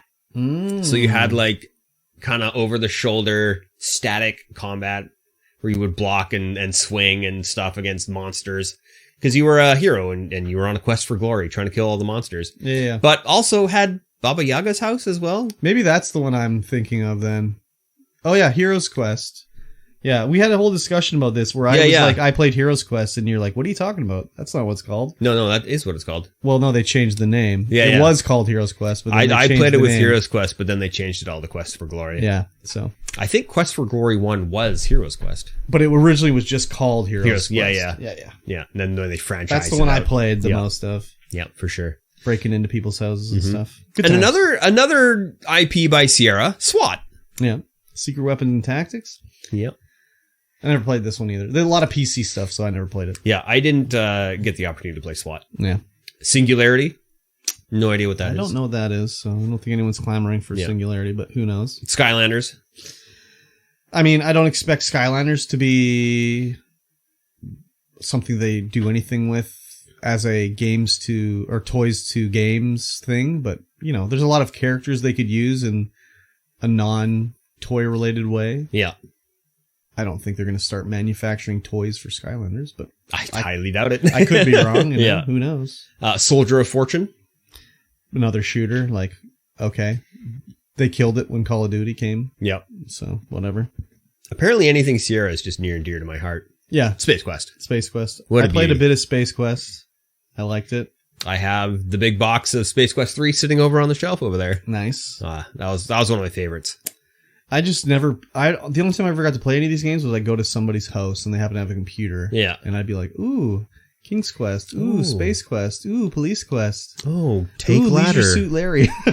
You jam the ladder in your pocket. Ouch. The comedy in these games really, I really liked it when I was young. Exactly. Then we got Spyro. Man, can we get a new Spyro game? Like, seriously. Like, Crash sucks, Spyro rules. Like, seriously. I mean, they've been putting out new ones. Not for Spyro. Yeah, there's a new Spyro. No, you're wrong. Unless you're counting Skylanders. I believe there was a newer one. I believe you're wrong. It's like newer. Well, the not Spyro new. trilogy remastered, which is what I played. But there's been no new Spyro game except Skylanders. The first Skylanders game was a Spyro game. I thought there was a new one. There's new Crash Bandicoot. Quote unquote new. No, there's a new Crash Bandicoot. But why the fuck would they do a new Crash Bandicoot? Crash Bandicoot sucks. Oh, okay, never mind. It's just a reignited trilogy. Yeah. Yeah. Yeah. Believe me, if there was a Spyro 4, I'd be playing it and have played it. So Yeah, I was watching a YouTuber that you don't know. Okay. Who's really big. Did he make the world's biggest elephant's toothpaste? And he does like hour-long videos and does one on Spyro and of course Crash. Because he loves Crash. Crash sucks though. Next up, Tenchu. Yeah, I didn't know Activision had Tenchu. Yeah, they sold the neither. rights to From Software, so apparently they have the rights to the games from before 2004, which would have been the PlayStation 1 Tenchu games. Mm-hmm. I played Tenchu. I liked it on the PS1 in 2001. Yep. But I can't imagine those games play good now. Nope, definitely No, don't. I'm sure anything they're that was terrible. awesome on PS1 plays terribly now. Generally, yes. But, Yeah. I mean, there's a few genres that you're probably okay revisiting. Yeah, like any RPG. But or like anything like that. Spyro was on the PS1. Could you Yeah. imagine playing Spyro with the fucking D-pad? I can, because I did. Oh my god. So, And Jumping Flash. oh my god. That would be one to revisit. Oh, yeah. Like, what's the draw distance in that game? When you jump up, you see 10 feet away in front of you? Yeah, and then you're like, where'd that platform go? Yeah. Oh my god. Yeah. Tony Hawk's Pro Skater. Was huge. If they can actually get a game that's good. The last Tony Hawk games have been all trash. Oh, yeah. Except the remakes, I guess. Like the remasters or remakes. Mm-hmm. Actually, they've remade Tony Hawk 1 and 2 times now. Have they? Yeah, because they did a remake a few years ago, and then they did another one more recently. Because I remember, I was like, wait, another remake? What? All the remakes forever. True Crime. Streets of LA. Don't know what that one Streets is. of Hong Kong. They were like GTA-esque games. The LA was like LA, and you drive around and commit crimes and whatever. Not as good as GTA, obviously. But Of course. It's they were interesting anyways. I played a bit of them. Yeah. Ultimate Soccer Manager. I think this is straight up another sim one. Yeah, I would imagine so. It's just spreadsheet simulator. Yeah. Warcraft and World of Warcraft. Never heard of them. No? I think they're... no one's clamoring for them. No. But seriously, like, World of Warcraft on Xbox? Wouldn't that be a huge get? That would be. Like, obviously, MMOs work on console. Final Fantasy's done it. World of Warcraft now is simpled down enough that it could play on one controller. Mm-hmm. I think it just makes sense. It does. Even if it's not crossplay. Like, let's Warcraft on, like, their own servers. Mm-hmm. Just a console version. Yeah, it makes sense for sure. Warcraft, though, the RTS on console, I don't know about that. Yeah, it's hard to do RTS. But wouldn't it be cool if you logged into Game Pass and there's just the Warcraft battle chest is up there for you to play? That'd be sweet. Yeah, I wouldn't play it, but people would like that. Yeah, they would. Yeah. And then the most important thing on the list. Yes. Want some rye? Of course you do. Some Zork. Yeah. Dude, imagine Zork just on Game Pass tomorrow. Oh, that'd be so crazy. Zork is just a stupid, like, terrible FMV point and click. Yeah. Like, from the late 80s, early 90s. Mm-hmm. Just stupid. You get transported to the world of Zork and you're just Zorking about. Yeah. I only ever played that at my buddy's house because he had it, but oh fucking, we were dying to want some rye. Of course you do. Oh, technically, you were playing the Return to Zork. Yes, because Zork is a text-based adventure. Yeah, Return to Zork. Yeah, I don't know if we ever got past that guy with the rye because you have to pour it into the plant till he passes out. I don't know if we ever got past that. Yeah.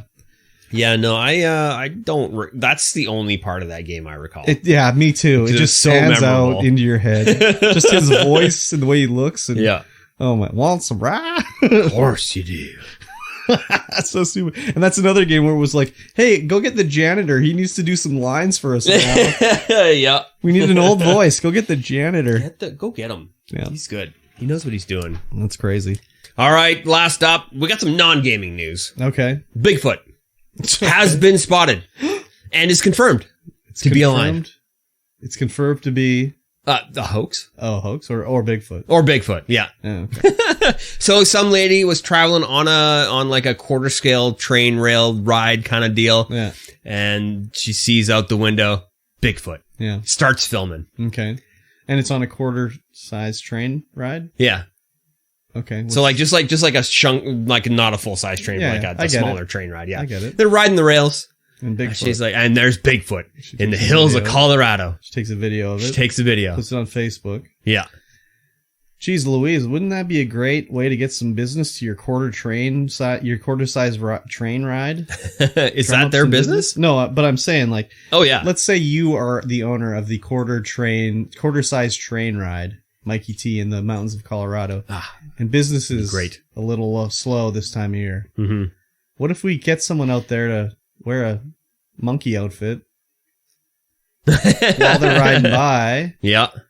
And then maybe people come to see if they can see the Bigfoot too. Of course, it's a narrow gauge train ride. Oh. I have no idea what that is, but it's a thing. Yeah. So yeah, the video is so dubious. It looks like a Bigfoot, like a Harry. It looks like a hairy thing. It looks like a Harry and the Hendersons style Bigfoot, but it looks like the Bigfoot is wearing a furry shirt and furry pants because it's not a continuous fur line. Yeah. I can't believe it. It's fake. Right?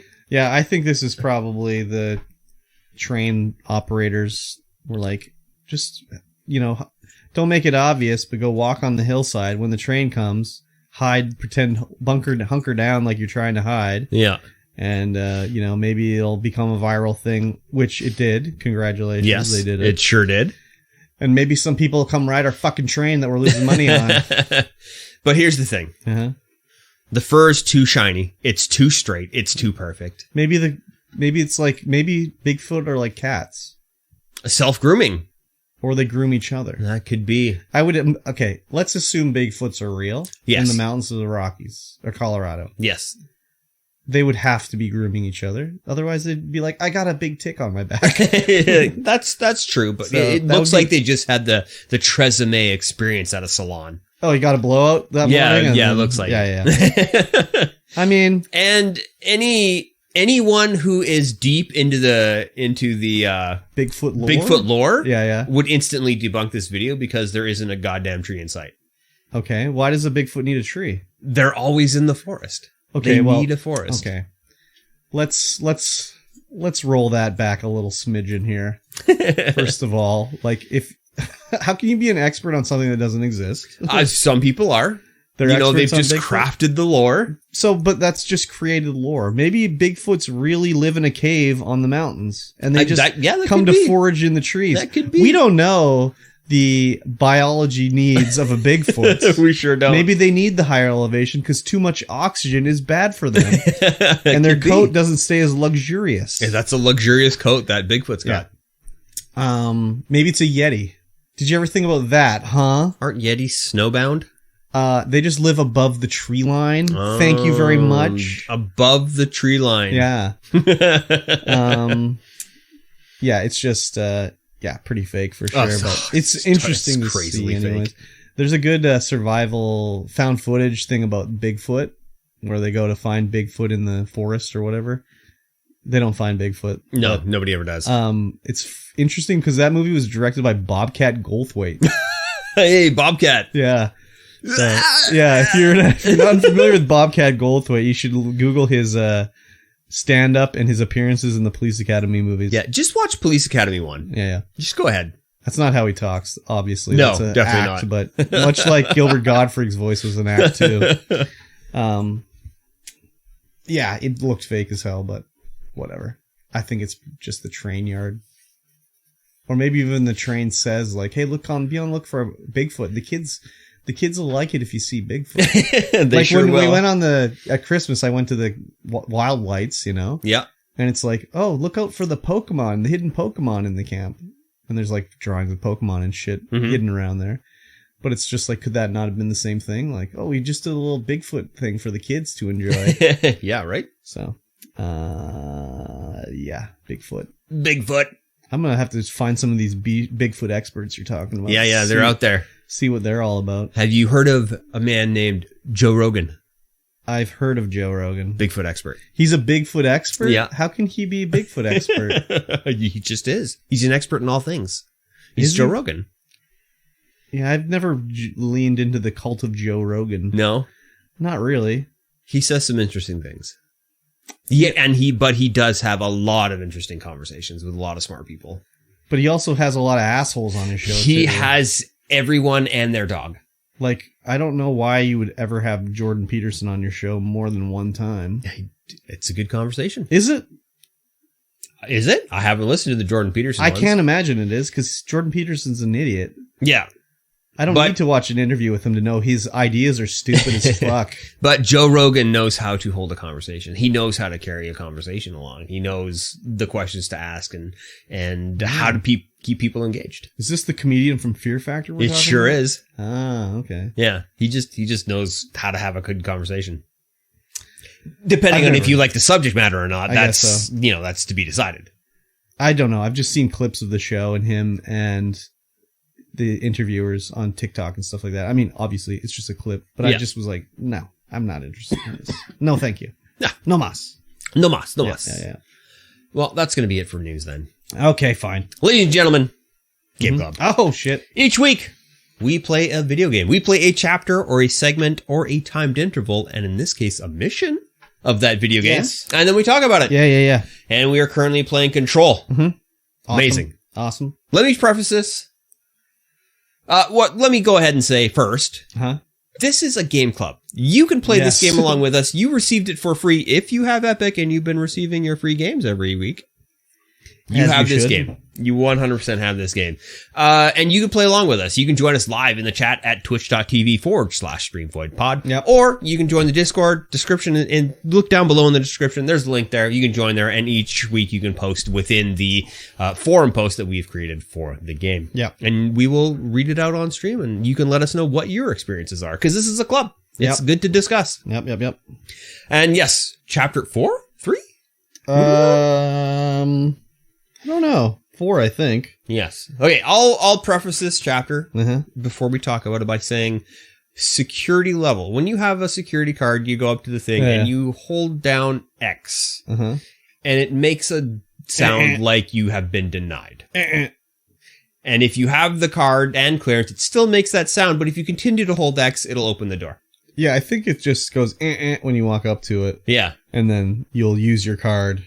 Yeah. I think that's more of a the door's not opening. Yeah. Yeah. So I will say that before we start discussing the chapter. Okay.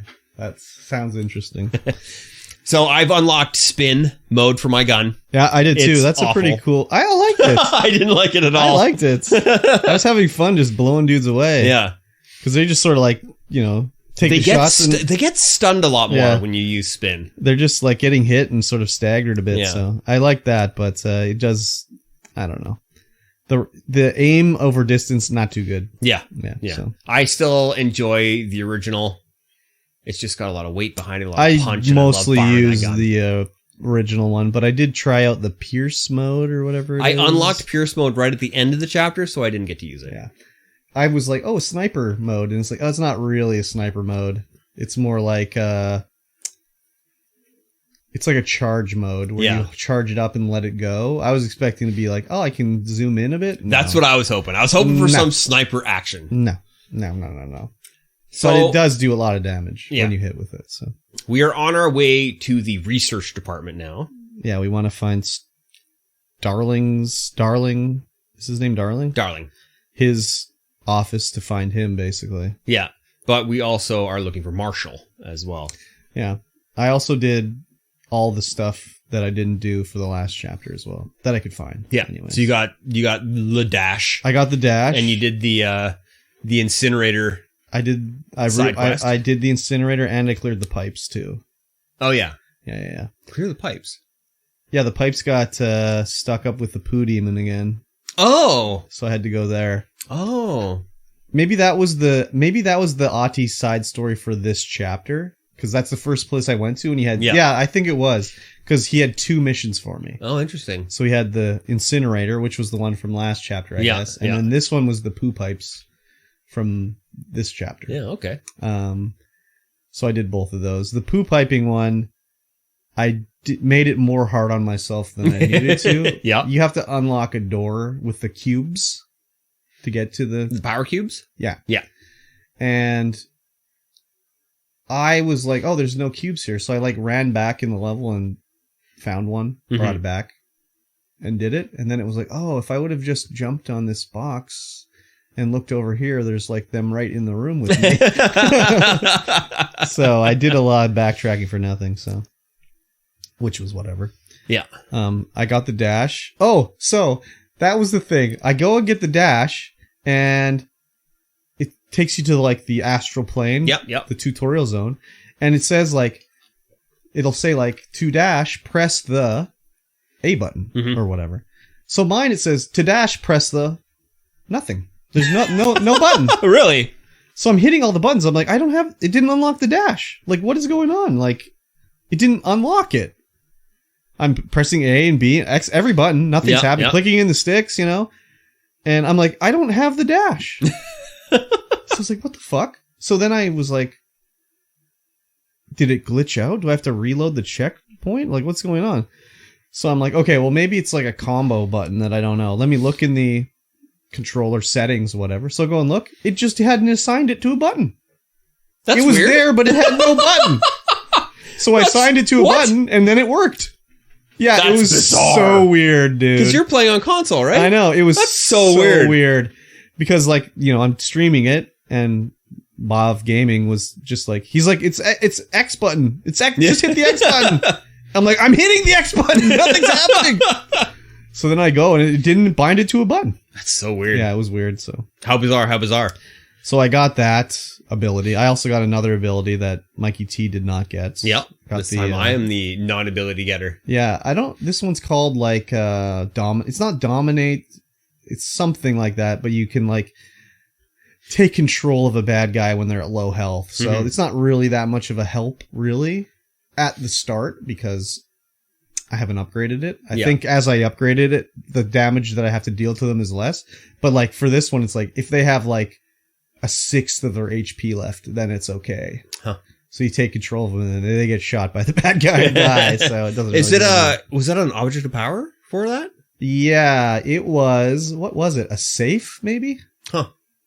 Because what was the object of power for the dash? That was the horse. Yeah, the carousel. And I think horse. this was the safe they're talking about. I think.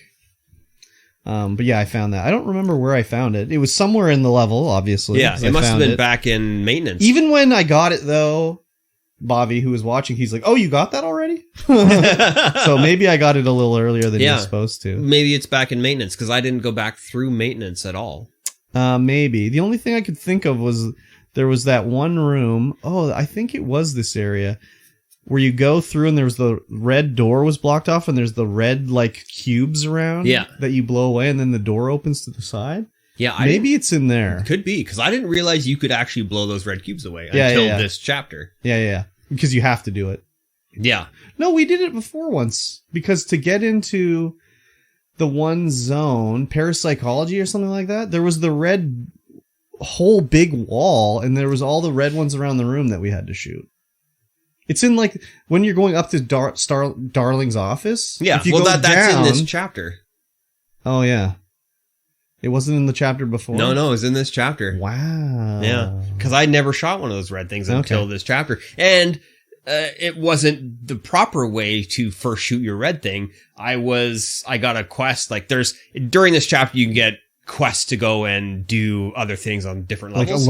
Like alerts. Yeah. So I went back into an alert where I had to shoot the cubes. Oh, okay. Oh, okay. And then I went back here and I was like, oh, there's a cube. Yeah. I shoot it and then stuff opened. We're going all around here. Oh, yeah. I'm kind of like a little down on the alerts because they're kind of nothing a little bit.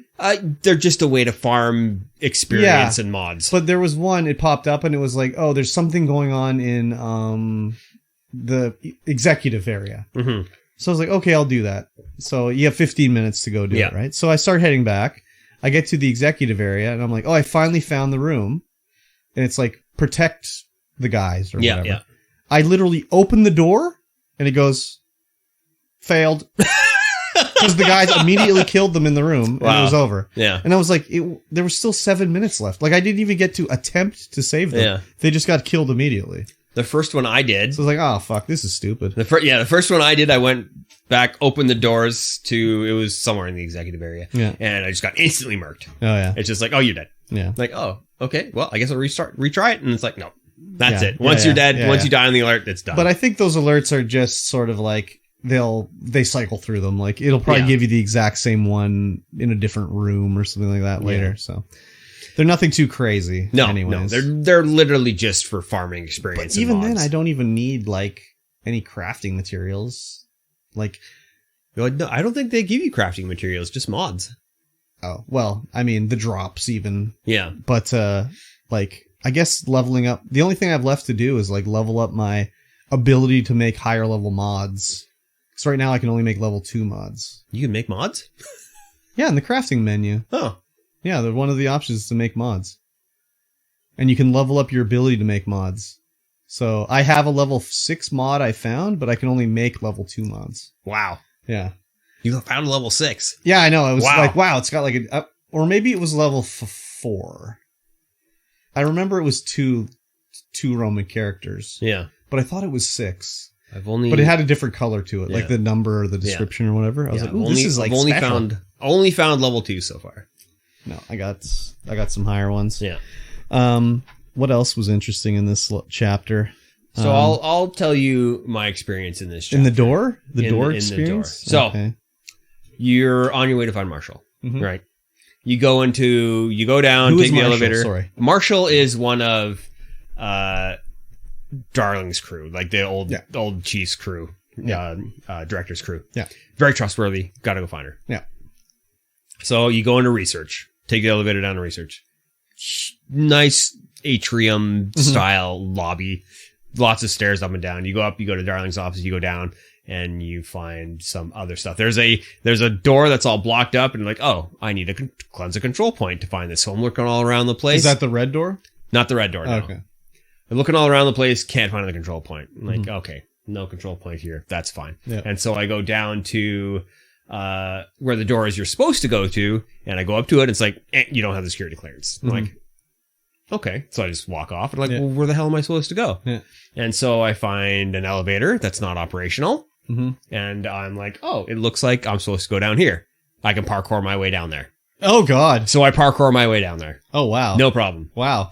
I get to the bottom. Yeah. Like, okay, everything is just completely messed up down here. Like something's taken over. Yeah. I'm looking around like, oh, what is going on? Like you end up in like a bathroom that's just completely blown apart and there's stuff growing everywhere.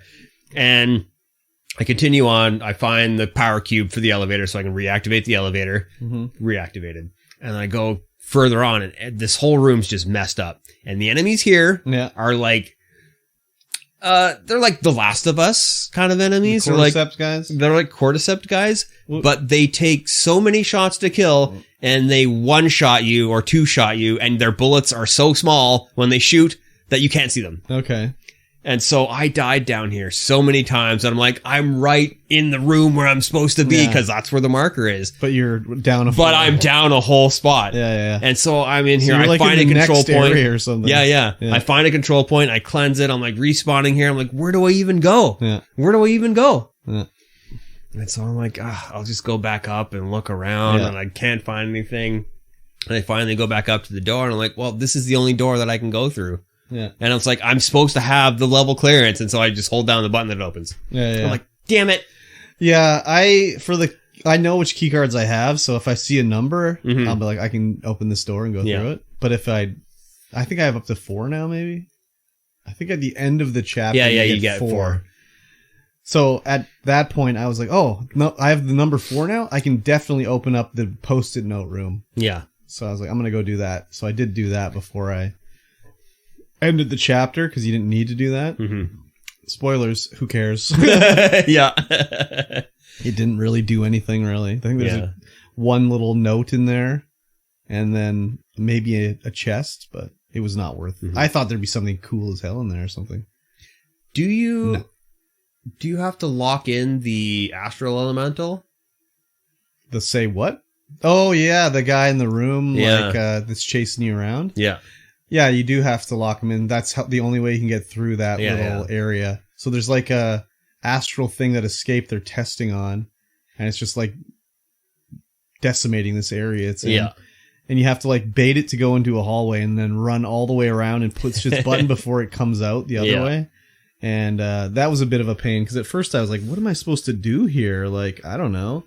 And then I finally saw the button to close the shutter to lock it away. And I was like, oh, okay, now I know. I was like, oh, I need to get it in there, run back out, and then hit this button out here. Like, no, you run in, run around the hallway, and then hit another button. But you could sort of stun him a bit to make him move slower by like breaking off his shielding or whatever shooting it was. Him a little bit. And I barely closed it down. Like he was trying to get out and it was just like the gate came down and it was like, nah, you're going to go back in. We got your hitbox. It's fine. So he went back in. But it was like, oh, that was close, man. Good gravy. There was a bunch of notes I read about different things, just the usual weirdo stuff, more redacted stuff, and trying to figure out what they're talking about. Now you can sort of tell what they're talking about just from the way the note reads. Yeah. It says the redacted, just like, well, that's the board, obviously. I saw the Threshold Kids cartoon. Saw that. Which was they're always pretty interesting. I was like, am I fighting? Are these guys in wheelchairs? I think they're either in wheelchairs or just sitting in office chairs. They're not. They are in, there was a note I found, and they are in like sounding devices or something like that. I can't remember what they're called, but it's like when they come back from the astral plane or wherever they go, they have to go and record their experiences in their little recording booths. So you have to sit in this chair and record your stuff. So they're like in from these chairs or whatever. But I was just like, there's handicapped hiss. Like, what is going on here? It's like, is that guy in a wheelchair? What the fuck is going on? But yeah, it's always interesting to see the new sort of dudes they come up with to show you. So I've taken to just leap of faithing and then dashing before I hit the ground. Oh yeah, that's You just negate all damage by doing that. Yeah. That's And a there's smart play. when I was down in that messed up area that you're not supposed to be in yet. Yeah. There's another elevator that goes down further. And I was like, do I need to go down there? Oh my god! But it's full of the purpley dream state crap. Oh, we can't go. And you can't go down there. So I'm like, I just yeet myself down there, and you can't see anything. You're just taking damage, and I just dash, and I end up in a secret hallway. Oh god! Oh, like on this edge of the as you're falling, you went into a secret area. I was like, oh, this is where I'm supposed to go. I just have to hit dash before I hit the ground. Oh yeah. And so then I grab all the stuff in there, just some crafting materials and some stuff. And then I'm like, well, I only have half health left. Yeah. And so I'd like try and yeet myself down the rest of it. And it just kills me. I'm like, can't do it. Yeah, it's interesting to see what's going to be going on next with the, how are we going to get through the gas and everything like that. What are the devices called? HEDs? HRD? HRDs? HEDs? Hadron, I can't. Resonance something. Yeah. HRA. HRAs. Is it HRA? Or HRT, something like that. Yeah. I can't. Well, it's not HRT. Yeah. Yeah, I can't remember exactly. No. We end up in one spot with in Darling's other lab. Yeah. And there's a puzzle with punch cards. Oh, before we do the punch cards, did you go into the room with the speakers and the song? Yeah. Yeah, that was weird. Yeah. I was like, there's this, if you go in the research lobby, you go down, down, down. Yeah. There is, and you continue to go down. Yeah. There's a little hallway, a little room. Yeah. And you go inside there and there's like just a lab. And then on the other side of the lab, it's like there's like listening chamber. A listening chamber. It's got all like the angular foam on the walls and stuff. Did you get attacked like a bunch in there? No. Yeah, I did. I didn't get attacked at all. Did you turn on the song? Yeah. So the song is like an object of power by itself. Yeah. And so I'm in the room and the room's not that big, right? No, it's very small. So there's the sounding room and then there's like the control room. So I'm in the control room looking around and I hear like behind me the hiss exploding guys spawned. Yeah. In the room with me. And I was like, oh my god! So I started like throwing trash at them to blow them up. And I was like, that's so fucked up. So then I play the song and I'm listening to it and I go into the listening chamber and all sorts of them spawn in the room again and start coming into the room and attacking me and stuff like that. And I was like, oh my god, are they just going to keep attacking me till the song is over? Like, what is happening here? So I had to fight a bunch of them there, but I mean, I don't know if that's just because they were spawning in the general area of that area. But it was very close quarters fighting for exploding guys. Yeah, no kidding. Yeah, because there's a lot of guys that spawn in that lobby area because I died a lot. And so every time I died, I would have to go back to the elevator and run back through and everything would just respawn. Did I die there? I think I died maybe once or twice, but it was because of those guys that were like flying and were like, and they'd fly down and like smash on the ground. They do a lot of damage. It's like, oh my god, I didn't expect that. Yeah, I'd be like in a room, like looking at stuff, and they'd come like all of a sudden around the corner and start shooting me through the glass and stuff like that. And I was like, the glass isn't bulletproof. It's just regular glass. Yeah. But yeah, the punch card room, that's basically the end of the mission, pretty much. Yeah.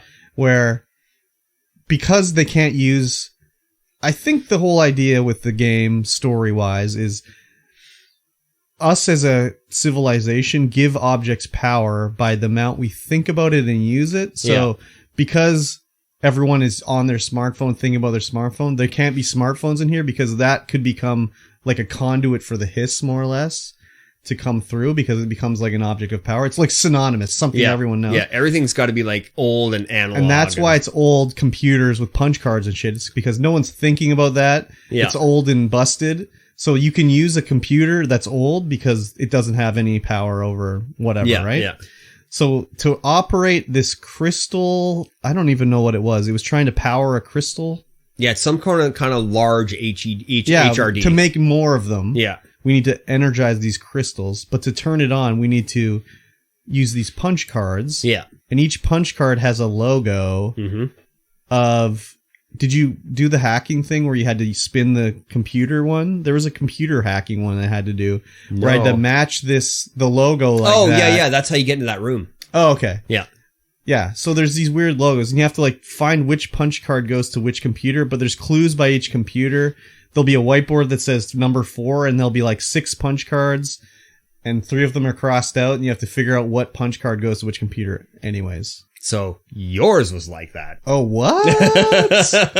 What was yours like? So I went in there, found all the punch cards, Yeah. seen all the whiteboards, like, great. There's just a bunch of schmeary mess on the whiteboard. Oh, right. And so I'm like, okay, that's great. And You're having some I'm like- graphical problems. I'm like, what is going on? Like, I'm putting, like, how does this even sort out? I'm like looking at the whiteboard. They all look the same. It's just 5 symbols and they're all schmear out. So what is going on with that? I was like, what the heck? Okay, so how do I do this puzzle? So I'm like, Yeah. and then, Edwards? the girl? Marshall Yeah. is like, these whiteboards. What are these whiteboards? There's some Yeah, kind of yeah. clue because I was taking so long. I'm like, Yeah. what do you mean there's a clue on the whiteboard? I can't even make these out. Yeah, so... And so I cranked my graphics all the way back up Yeah. and poof, They crystal appear? clear. So it's like when you put it down low, it's like just some textures are just blurry because that's a background object. Yeah. It doesn't need to be sharp. Yeah. But it actually does need to be sharp. That 'cause particular it's a one clue. needs to be sharp. So when I was playing, there was a few times where I would go up to something and it would be all schmeary Yeah. for a second, and then it would pop into the hideout. And I was like, oh, it's just taking forever to load on my Xbox. But I was like, I bet you that's what it looks like for Mikey T when he's talking about like looks bad or whatever. Yeah. So what a pain. I know. Oh my I God. ran around for like 10 minutes going like, what are you talking about? Yeah. You can't even see anything. And I'm like, oh, I bet you my graphics setting is too low to display that properly. That's weird. Yeah, because that is one thing that they should have had fully. Like, Exactly. if you're playing on like lower end system, Yeah. it'd just be like you couldn't even do the puzzle. Exactly. Yeah, the puzzle, I did it. I don't know if it was hard or easy.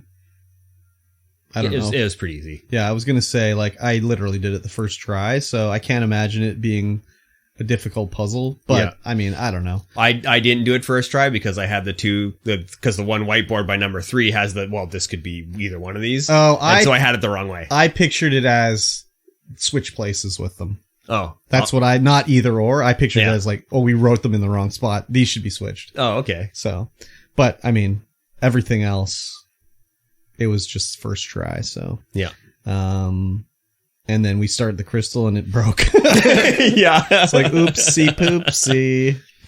Then we got to go down to the Black Crystal caves. Which I'd already been to because I found that area. Yeah. But I tried to go to it, but it was another thing where there's a big long walkway that's not there. So I'm thinking now maybe when I go back, there's going to be a light switch. Oh, yeah. Because there's a whole thing where, what's her name? Ellie? Is her name Ellie? No, it's not Ellie. What's her name? The one in the executive, the one you're dealing with. Yeah. Emily. Emily, yeah. She's talking about the motel and how, like, there has to be something else with the motel. Like, there's other doors we can't open, but maybe we can't open them until you come from the other way or whatever. Yeah. So I'm like, well, we're probably going to go back so I can get to this Black Rock Yeah. quarry or whatever. Did you Uh-huh. go to the Smoker's Maze? The Smoker's Maze. Yes. But I didn't get through it. No, I don't think you can until you get the power that makes you incorporeal. Yeah, there's going to be something we need. Yeah, I to get through there. There's a lot of documentation about an object of power that makes people incorporeal. I don't know if I read any of those ones. I don't remember. But I was trying to like run through it. Yeah, I could like run up to the door, but it was closing a little too fast. And even if you dash it, you can't get through it. So, but if you go back and do the maze a couple times, different pathways will open. I did. And then there's some crafting material. I did do that. Yeah. I went through it I went through the loop like at least 2 or 3 times. Yeah. Because then I'd be like, oh, I've been here before. I already got this chest. Yeah. I'm like, don't you open and turn left. No, it open and turn left. Yeah. Now I'm going back to the start. Yeah. It was interesting though. So yeah. That's one thing I like is just like the sort of architecture is not possible. Where they'd be like, wait, this is a room? This can't be a room. I just came from a hallway that's on the other side of this here. So and you try and go back. It's like, oh, there's no doorway there anymore. Yeah. So I like that. Yeah. It's just makes it interesting. And oh, yeah, for sure. Weird, you know. I'm excited to see what's going to happen next. Yes. I'm liking it a lot. So far, it's still holding up. It's not any time where I'm just like, eh. No. Not like some other games. That's good. Yeah. I'm going to explore around. I think I'll wait. Like last time, I think I played it on Wednesday. I think I played it on Tuesday, maybe. I think I played it after I did Costume Quest 2. Yeah, you did. I think I'll wait until like Saturday, this coming Saturday, so it's really fresh in my brain for this Brain one. fresh. Brain fresh. Yes. But yeah, it was fun. I liked it a lot, and yeah, it's if you revisit the earlier levels, I'm kicking the shit out of the bad guys there. That's gone in. Because I was like, oh, I have like a key card. Like, let me go back and look at these other spots. And it's like, oh, fuck, this guy's dead immediately. I mean, pretty much everything does die immediately anyways when I throw a fucking filing cabinet at them. Yep. But yeah, it's pretty good. Yeah. It's very good. There is still one hallway near the beginning that we haven't been able to go down. There's the red hallway. I don't know if you ever went into it. Yeah. Where it starts to kill you. It just starts killing you. Yeah, it's like, what's down there? Yeah. We'll find out in later levels, I'm sure. Oh, yeah. Otherwise, absolutely. it'll just be like a thing. No, it'll show us. It's like, nah, you can't go down there. It has to. You can't. It has to. It has to. I'm telling you, it has to. Yeah. If you guys want to play along with us, as I alluded to earlier, just join the Discord down below. You can join us live in the chat. Just play along with us and let us know what your experiences are. Please do. We're interested to know how you found it. If you liked it. I'm getting like live feedback from Bob Gaming. Yeah. Because he'll be like, oh, I never went this way before. Like the sound room we were talking about. Yeah. He's like, I've never seen this. Yeah, it's nestled down there. Yeah, it was like a weird one. I don't even know how I got down there to find it. But because it's like down at the bottom and then around the back. Yeah. So it's interesting though. Because I had to explore that whole zone just to figure out where the hell I was going. Yeah, exactly.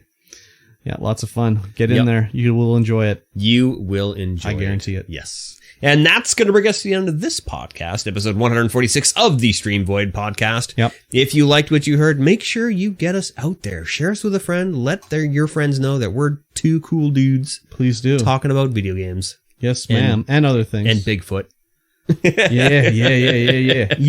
Yeah. Leave us a like, share us, leave us a comment, let us know what you liked about the show and what you didn't. Yes. Please do. Yes, do it. And with that being said, we'll see you guys again in 1 week's time. Bye-bye. Bye.